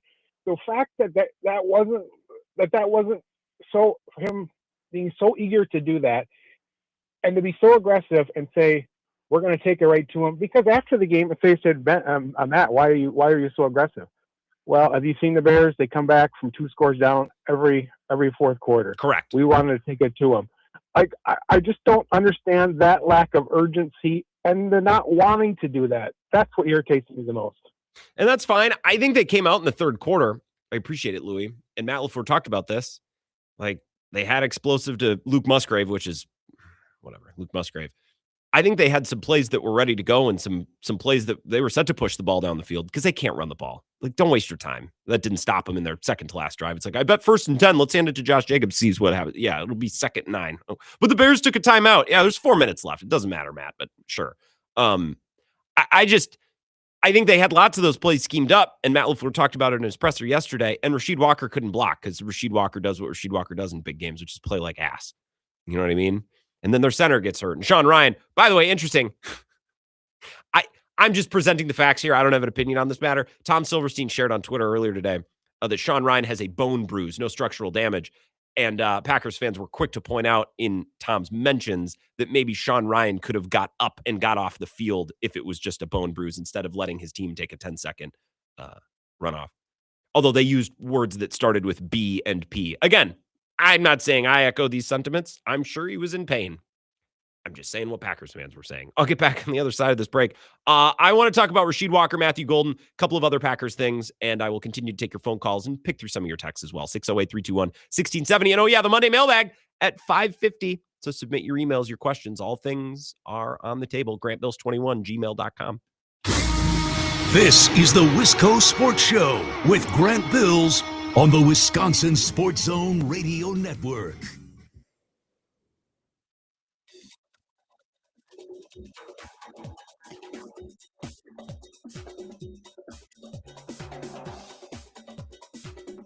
The Wisco Sports Show will resume in 3 minutes.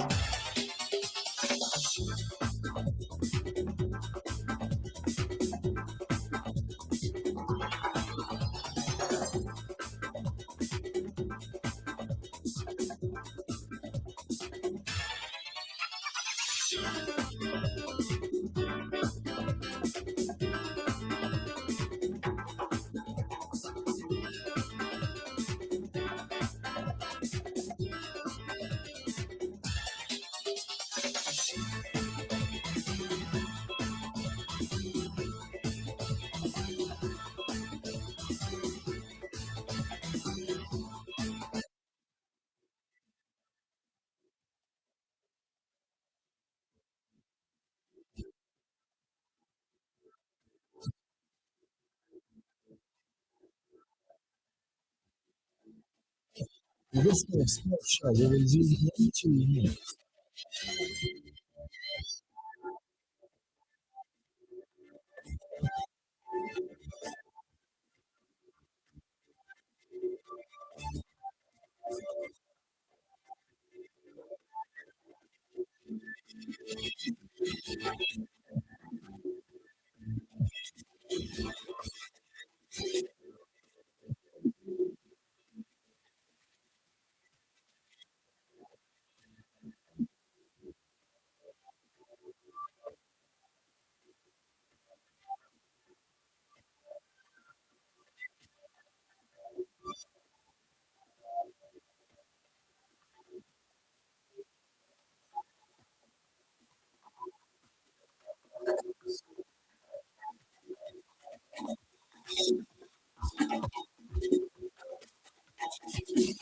The Wisco Sports Show will resume in 1 minute.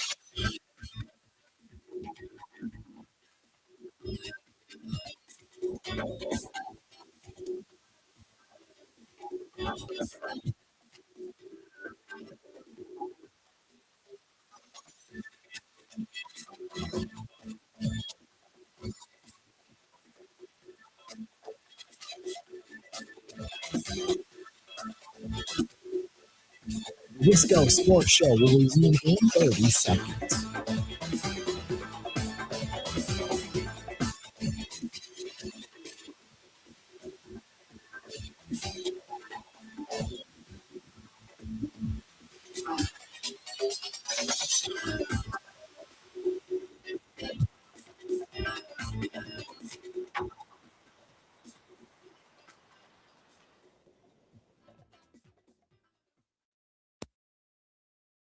Matt LaFleur can't come back. That's it. You can't come back. I hated the last drive too. I hated everything. So you fire LaFleur, no questions asked. Well, supposedly he wants an extension for a lot of money, right? I'd probably part ways at this point. I mean, you lose a game where your quarterback throws 4 TDs with no picks.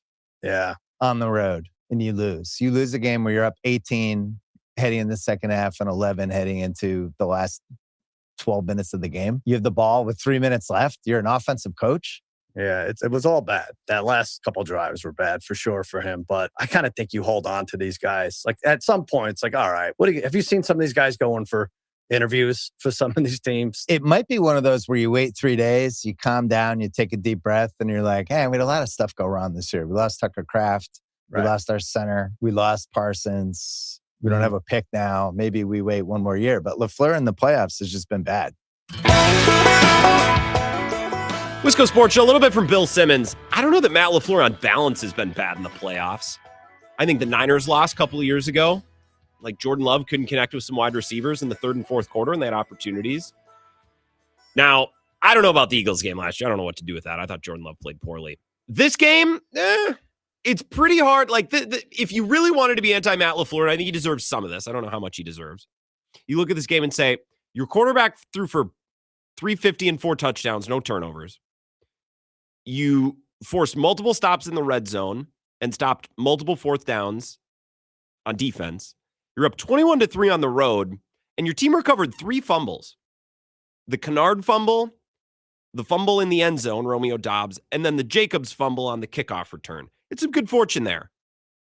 Like, hey, man, I don't know how, or I don't know exactly how to frame this. I don't know that it really matters. Like, that's just a game that you kind of need to win. And the delay a game coming out of a timeout, like, that's Matt Eberflus stuff. Now, I think that's largely on Jordan Love, too. I thought Jordan Love played a really, really good game. And if you want to nitpick him, it's like, well, Jordan Love needed to be Josh Allen the way this game went. Well, maybe with some of the protection issues in the third quarter, especially, and special teams gaffes. But Jordan Love played plenty well enough to win that game. There were plenty of parts of that game that went plenty well enough for that game to be a win, and it wasn't. And that's when you look around and say, okay, well, then maybe it's just the guy in charge of the whole thing. If it can't work on that night, then maybe it's not going to work. And LaFleur critics, I get it. A couple players came out in support of Matt LaFleur today. We'll hear from Micah Parsons and Tucker Kraft in a couple of minutes. We'll get to the Monday mailbag at 5:50, so submit your questions. GrantBills21@gmail.com, but a couple callers sat through the break. Appreciate it. Wisco Sports Show. Who's this? Hey, man, Jim Rome's got a house in Eagle River. He's not coming for your job, is he? Well, I don't know. Ask Adam Schefter, Matt in Cross Plains. I'd I'd rather rather have Can I say I'd rather have a house in Cross Plains than Eagle River? Nothing against Eagle River, but I think Cross Plains is an absolutely beautiful community on the outer edges of the Driftless region. Would be happy to live in your community, Matt. Much better trout fishing in Cross Plains than Eagle River. But And anyway, closer to the Cheesecake Factory by a lot, too, and that matters. This is true. This is true. But yeah, I don't know. We've seen a coaching change in Wisconsin football team that didn't go so well. So I'm not quite sure what to do with this situation. But if I would keep LaFleur, but I would try to figure out, a different way. He's got to just go fire some people. Like Vagabond John always says, there's got to be a fall guy, right? So Rich Bisaccia, he's got to go. And probably Stenovich, right? You got to get some new offensive people in there to get LaFleur to get off his can in the second half of games. I don't know. Maybe it's just too much for me to sit there and watch and be up 21-3 and take a break at Krenicki's, and everybody was still nervous and thought we were going to lose. And sure enough, that's what happened. So it was pretty disappointing and deflating. But but then I heard the news that Alex Bregman signed with the Cubs, so that cheered me up a little. Yeah, the Cubs joined the 21st century. They used some prospects to trade for a player. And when that happened, when they traded for Cabrera, I told Austin, he's not an intern, but Austin is producer and he's on the morning show. I said, hey, Austin, does your big market team that know they're allowed to spend money on good players? He's like, yeah. And then they did spend their money on a player. I'm like, oh, crap, I wish they would have done that. Yeah, they'll probably have to raise the price of beer a little again, but whatever. It's better than the Akil Baddoo signing that the Brewers had so far. Anyway, we'll talk about that in March. He's a breakout candidate in Madden Cross Plains. I appreciate the call. And leave Akil Baddoo alone. Let's stick to the classics of ripping Joey Ortiz and others. Please and thank you. By the way, on the revamping the staff, 30 seconds, I'll get back to the calls. I understand the thought process. I understand. Well, I still really like Matt LaFleur, but there needs to be some sort of shake. There needs to be some sort of changes. Okay, I guess I can get on board with that. I just stop and listen to what you're saying. Stop and listen to what you're saying for a sec. The head coach is fine, but the special teams coordinator's got to go, and a bunch of his offensive assistants have got to go too. Well, then why don't you just fire the coach? You know what I mean? Doesn't that feel like one massive half measure? Got to revamp the entire staff. The guy in charge can stay, but the staff that he put together's got to go. Doesn't it feel a little silly? I understand, at first blush, that seems to make sense. You just need to tweak around the edges. But then just fire the guy in charge then. Doesn't that seem easier? I don't know. Wisco Sports Show. Who's this? We'll keep it going. This is Ron. Ron. What's up, Ron? Ron Madison, everyone. Third. Once we punted 3 times in a row, we have no offensive momentum. We just lost our momentum. What we had the first half. Correct. And I was nervous as heck. You should have been. And you know what's wild, Ron, is they went on that touchdown drive in the fourth quarter to go up, what was it, 9? They went up 9 at the end. They even bounced back after that bad third quarter. They were up with 5-6 minutes left. They were up by 11. But they were up 11, correct, with 6.5 minutes to go. You were correct. And they missed the extra point. Good job, McManus. Well, that's another thing that cropped up. Missed kicks, that potential 7 points there. Mm-hmm. Changes the game pretty significantly, Ron. Absolutely. But I don't know. LaFleur, for some reason, he won't keep the offensive momentum going. He'll take his foot off the gas. And once we lose up momentum, it's hard to get back. So it is. I would agree with you. I don't know that LaFleur did take his foot off the gas pedal. I appreciate that, Ron. It's easy to say that, and it certainly felt that way. I think if you go back and you watch the old 22, they had a couple of things schemed up coming out of the half, and then Rasheed Walker forgets how to play left tackle, because that's kind of a theme with him in big games. You know what I mean? It's very, very, very obnoxious. But then again, that's the theme of Matt LaFleur. Maybe I'll save this. We can talk about this on the other side of the break. His offensive lines kind of turn into a clown car in big games. One guy gets injured, the whole thing falls apart, or they play the wrong guy at right tackle when they're trying to figure out, it seems to be a theme with him. Another call here. Wisco Sports Show. Who's this? Hey, Grant. Coyote Mike. Coyote Mike. Good evening, Coyote Mike. What's up? Well, we had a rough week last week. We had to put our little dog to sleep. She was doing really poorly after Christmas and went into a bad situation. And her daughter canceled her flight Friday morning and drove down from South Dakota all through Wyoming and snow to get here at 3:45 a.m. And then we all said goodbye at 4:15. And then I figure Saturday, we sit down and watch the game. The Packers got it dialed up. Everything's going great. And then that lame brain Nixon has to get the personal foul penalty for piling on. And I texted my friends back in lacrosse and said, here we go again. Why is he, again, I fancy myself a little bit of a Keyshawn Nixon defender, because I think at his contract, what they're asking him to do, he's been pretty okay. Why is he such a dumb bastard once a game? He's he must be a rogue kind of guy that think the rules don't apply to me or something. That's what it feels and like. Then, but I wanted to. But I know you got to get going here. Yeah, you're good. But Golden, you were just summing it up, and just Ryan Wood on Friday said it all too. It's like the Packers have underutilized him all season, and now he gets, like you said, he's going to have his breakout game against the Bears. And sure enough, what happens? And he said he's going to score the winning touchdown. And I'm thinking Grant was right. And, he makes that great catch and that great run into the end zone. Mm-hmm. And I'm all fired up for Grant, and then they kind of stopped using him the rest of the game. Well, and then well, go ahead. No. Keep going. Finish your thought. Well, I kind of got a list here because I know you're in a hurry, so I don't want to forget anything. But then, we were talking about, Cone Roller was saying, like, he's not really keen on keeping LaFleur, but doesn't know what else to do. But does policy realize if he keeps LaFleur, if LaFleur's under pressure now, imagine what it's going to be like next year. That's like what I'm saying. And that's not doing him any favors. That's separate from the contract, Coyote Mike. And I appreciate it. I'm going to let you go because we got some other stuff to get to. We'll talk more. I'm sorry about the family dog in that situation. That sucks. That's a huge bummer. That's separate from the contract next year. If the Packers start 1-2 next year and we see some of the same issues, no one's going to be like, hey, everyone relax. We have contract stability at head coach. They'll be okay. No one's going to say that. The pitchforks will be out just the same. So I'm not advocating for a lame duck season. Maybe it wouldn't be that big of a deal. I don't know. The drive that I would like to call into question before we go to this break, there's 4 minutes and 18 seconds left. It's 27-24. The Packers went up 27-16, gave up a touchdown. It's 27-24. The Packers have the ball with 4:18 left. In my estimation, and I could be wrong because crazy things happen, but let's say this way. More likely than not, if the Packers go on a touchdown drive here and take even 2 minutes off the clock, this game is over. Do we agree? They would be up 10, assuming McManus makes the extra point, and there would be 2 minutes or less remaining in the game. If the Packers take the ball, 4:18 left, 27-24, and they got a good return, by the way, from Josh Jacobs. If they go score a touchdown, the game's basically over. They move the ball down the field to, where did they end up? The Chicago 26. They got it decently close.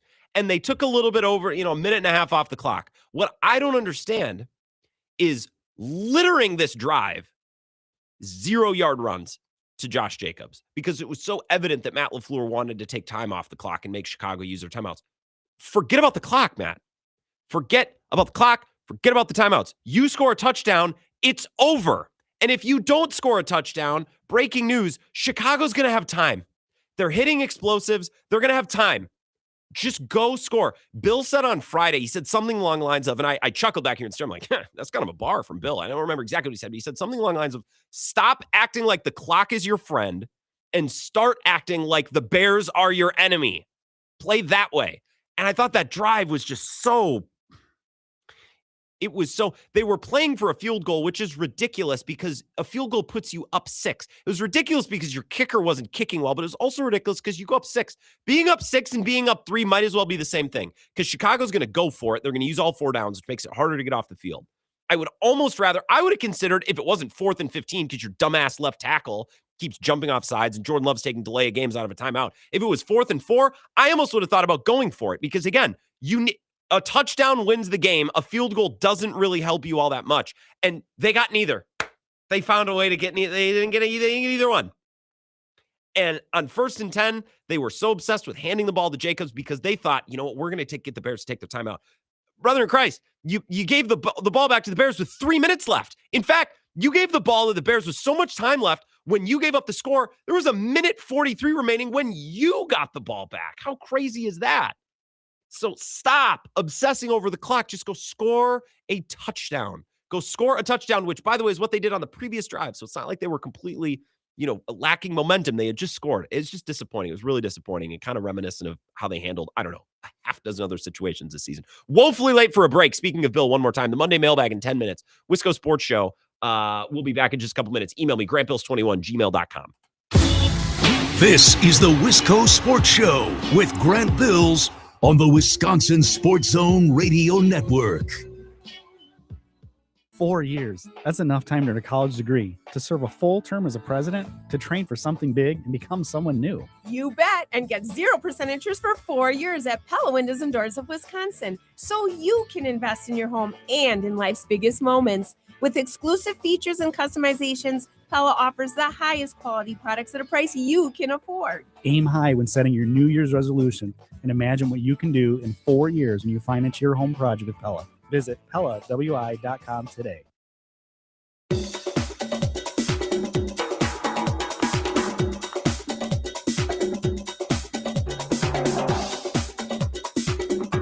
The Wisco Sports Show will resume in 5 minutes.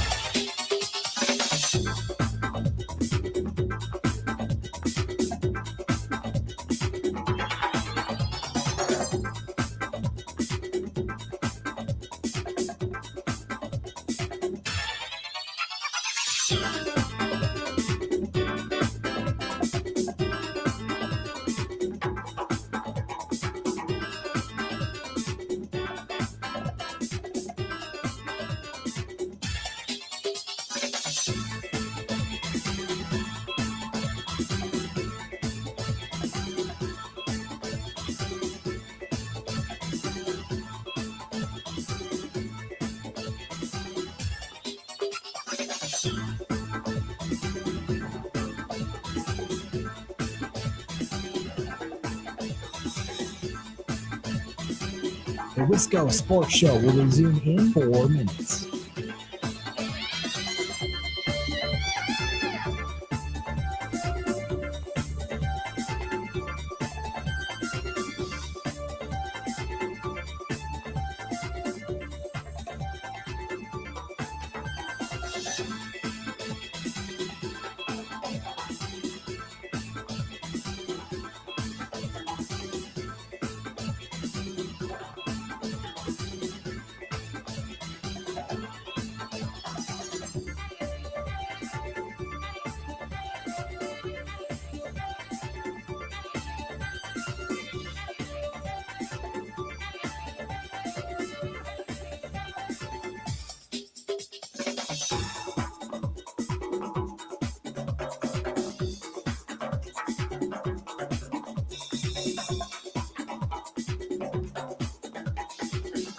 The Wisco Sports Show will resume in 3 minutes.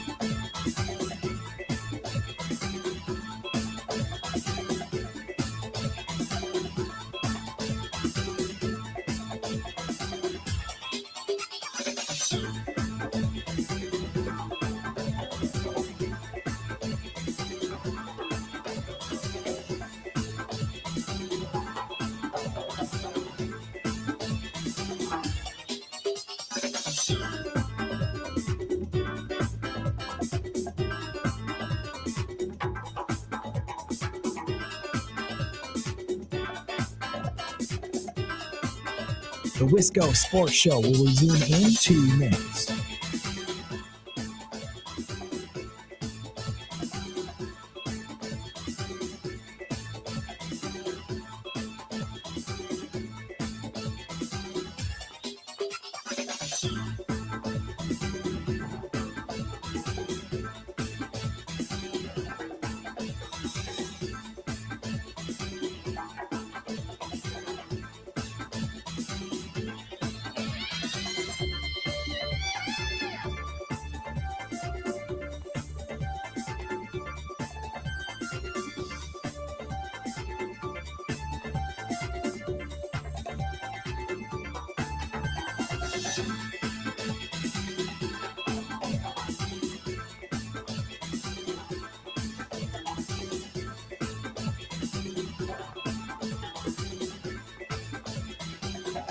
The Wisco Sports Show will resume in 1 minute.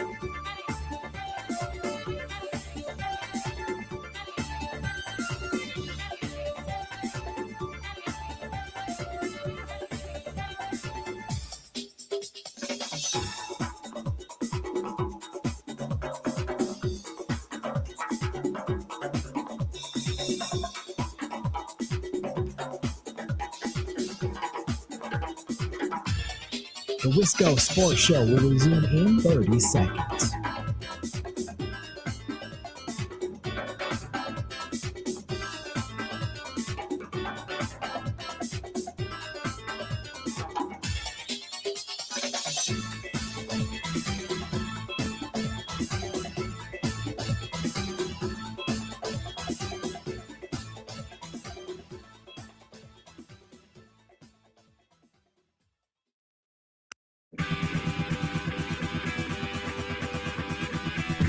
All right, Wisco Sports Show. Monday mailbag in about 6 minutes. Submit your questions, greatbills21gmail.com. I want to play you comments from both Micah Parsons and Tucker Kraft, but we had a caller sit through the break, so I want to do that first. Wisco Sports Show, who's this? This is John in Cornell. John in Cornell, I'm glad I came to you. What's up?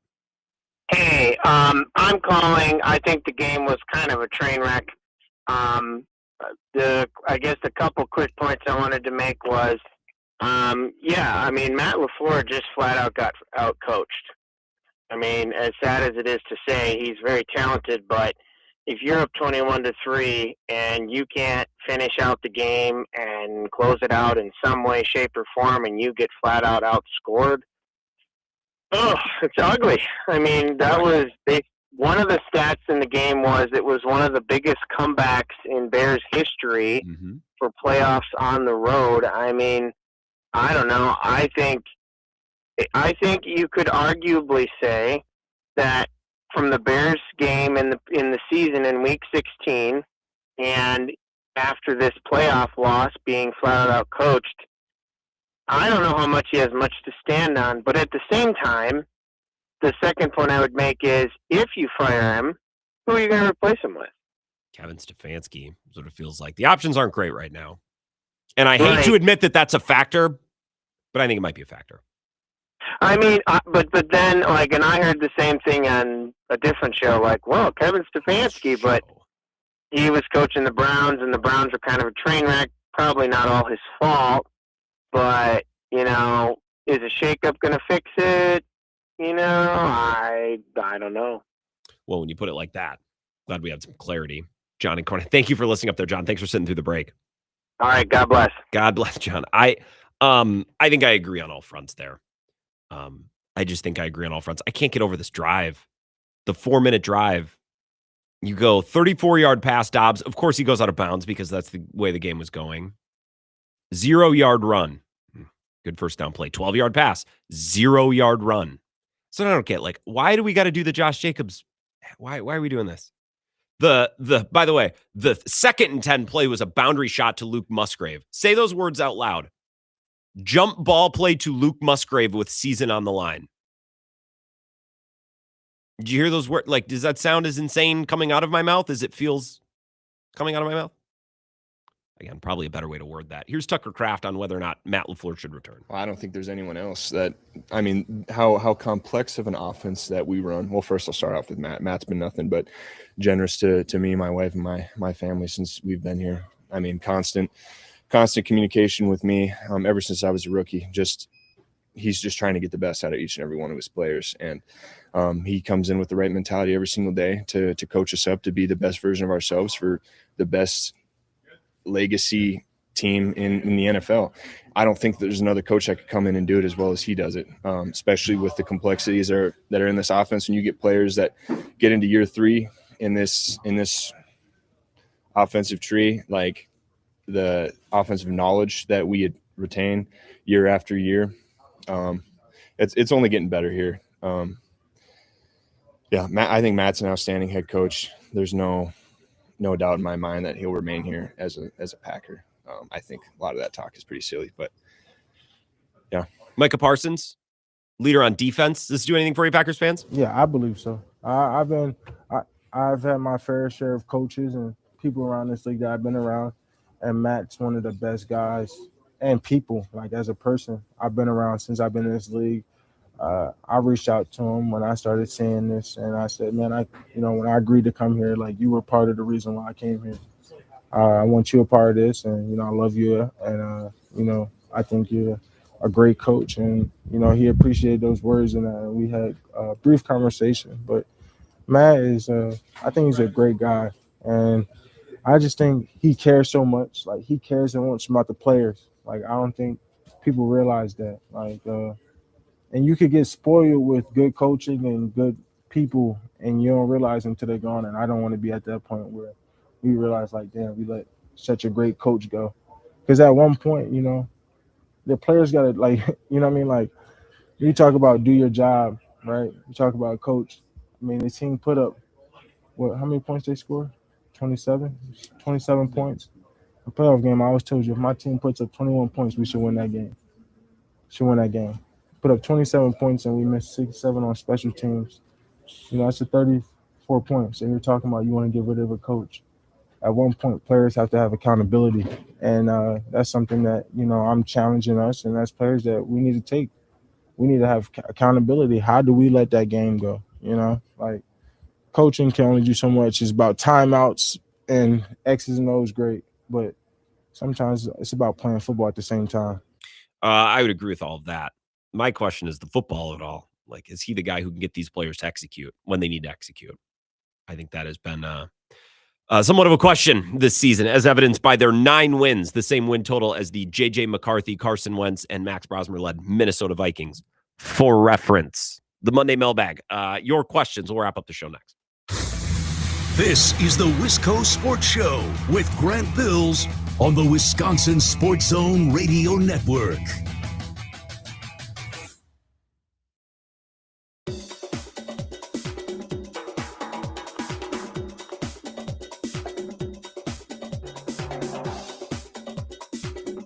The Wisco Sports Show. 3 minutes.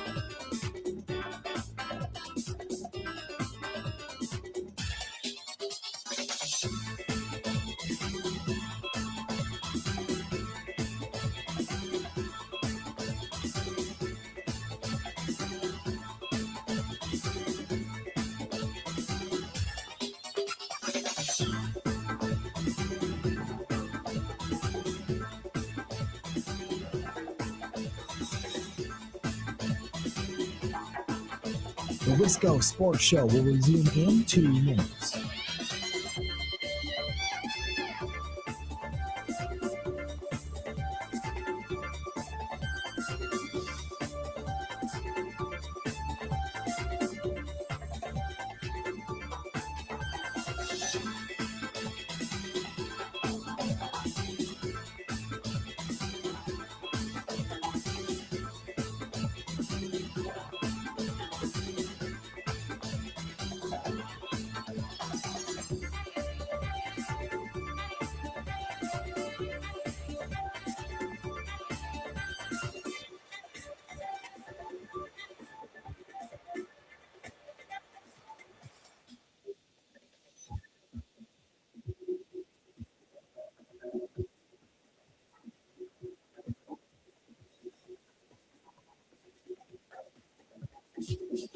The Wisco Sports Show will resume in 1 minute.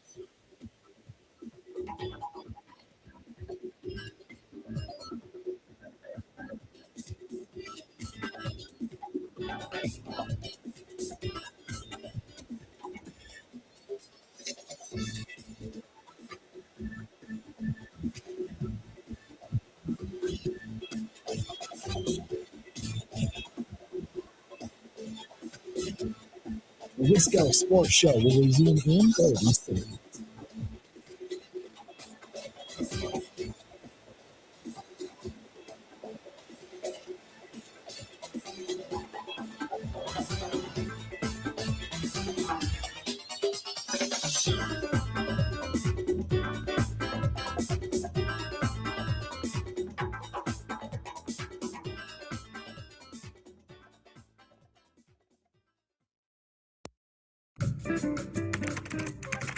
Because the mail never stops.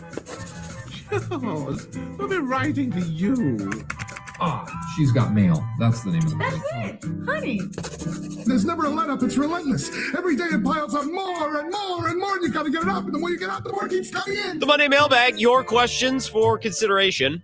GrantBills21@gmail.com. Start with an easy one. Thomas in La Crosse says, college football national championship is 1 week from today. Who do you have as your winner? What do you like about Fernando Mendoza? I don't know how you could take anyone than Indiana right now. And maybe people are out there like, great, you don't know anything about college football. The line of scrimmage that Miami can present to is unlike anything that Indiana has seen so far. Maybe. I don't know. I just have a hard time thinking that any team is beating this Indiana team. I couldn't believe it Friday night. They kicked the piss out of Oregon. And for all the people who, I don't have a dog in this fight, I'm entertained by Cignetti. I didn't like him last year because I didn't really think they'd proved all that much. Well, this year they have, so I'm on board. I'm entertained. I'll cheer for him as the Big Ten representative.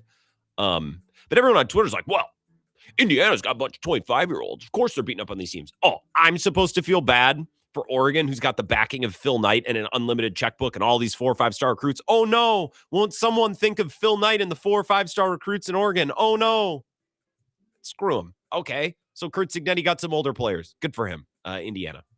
Tyler in Massachusetts says, with the Packers season ending this weekend, when should holiday decorations come down? Not that they go together, obviously, Tyler and Mass. New Year's or the week following New Year's. Be a little lazy. Can line it up with having a free day. I don't think there's a boundary, but anything past like January 6th, 7th, January 6th, maybe. That's a great. Put it on the calendar for January 6th. Tom and Bloomer says, because players tend to play harder, he puts in quotes, when it's a contract year, would it behoove the Packers to make LaFleur coach on a contract year? Maybe he'd coach harder.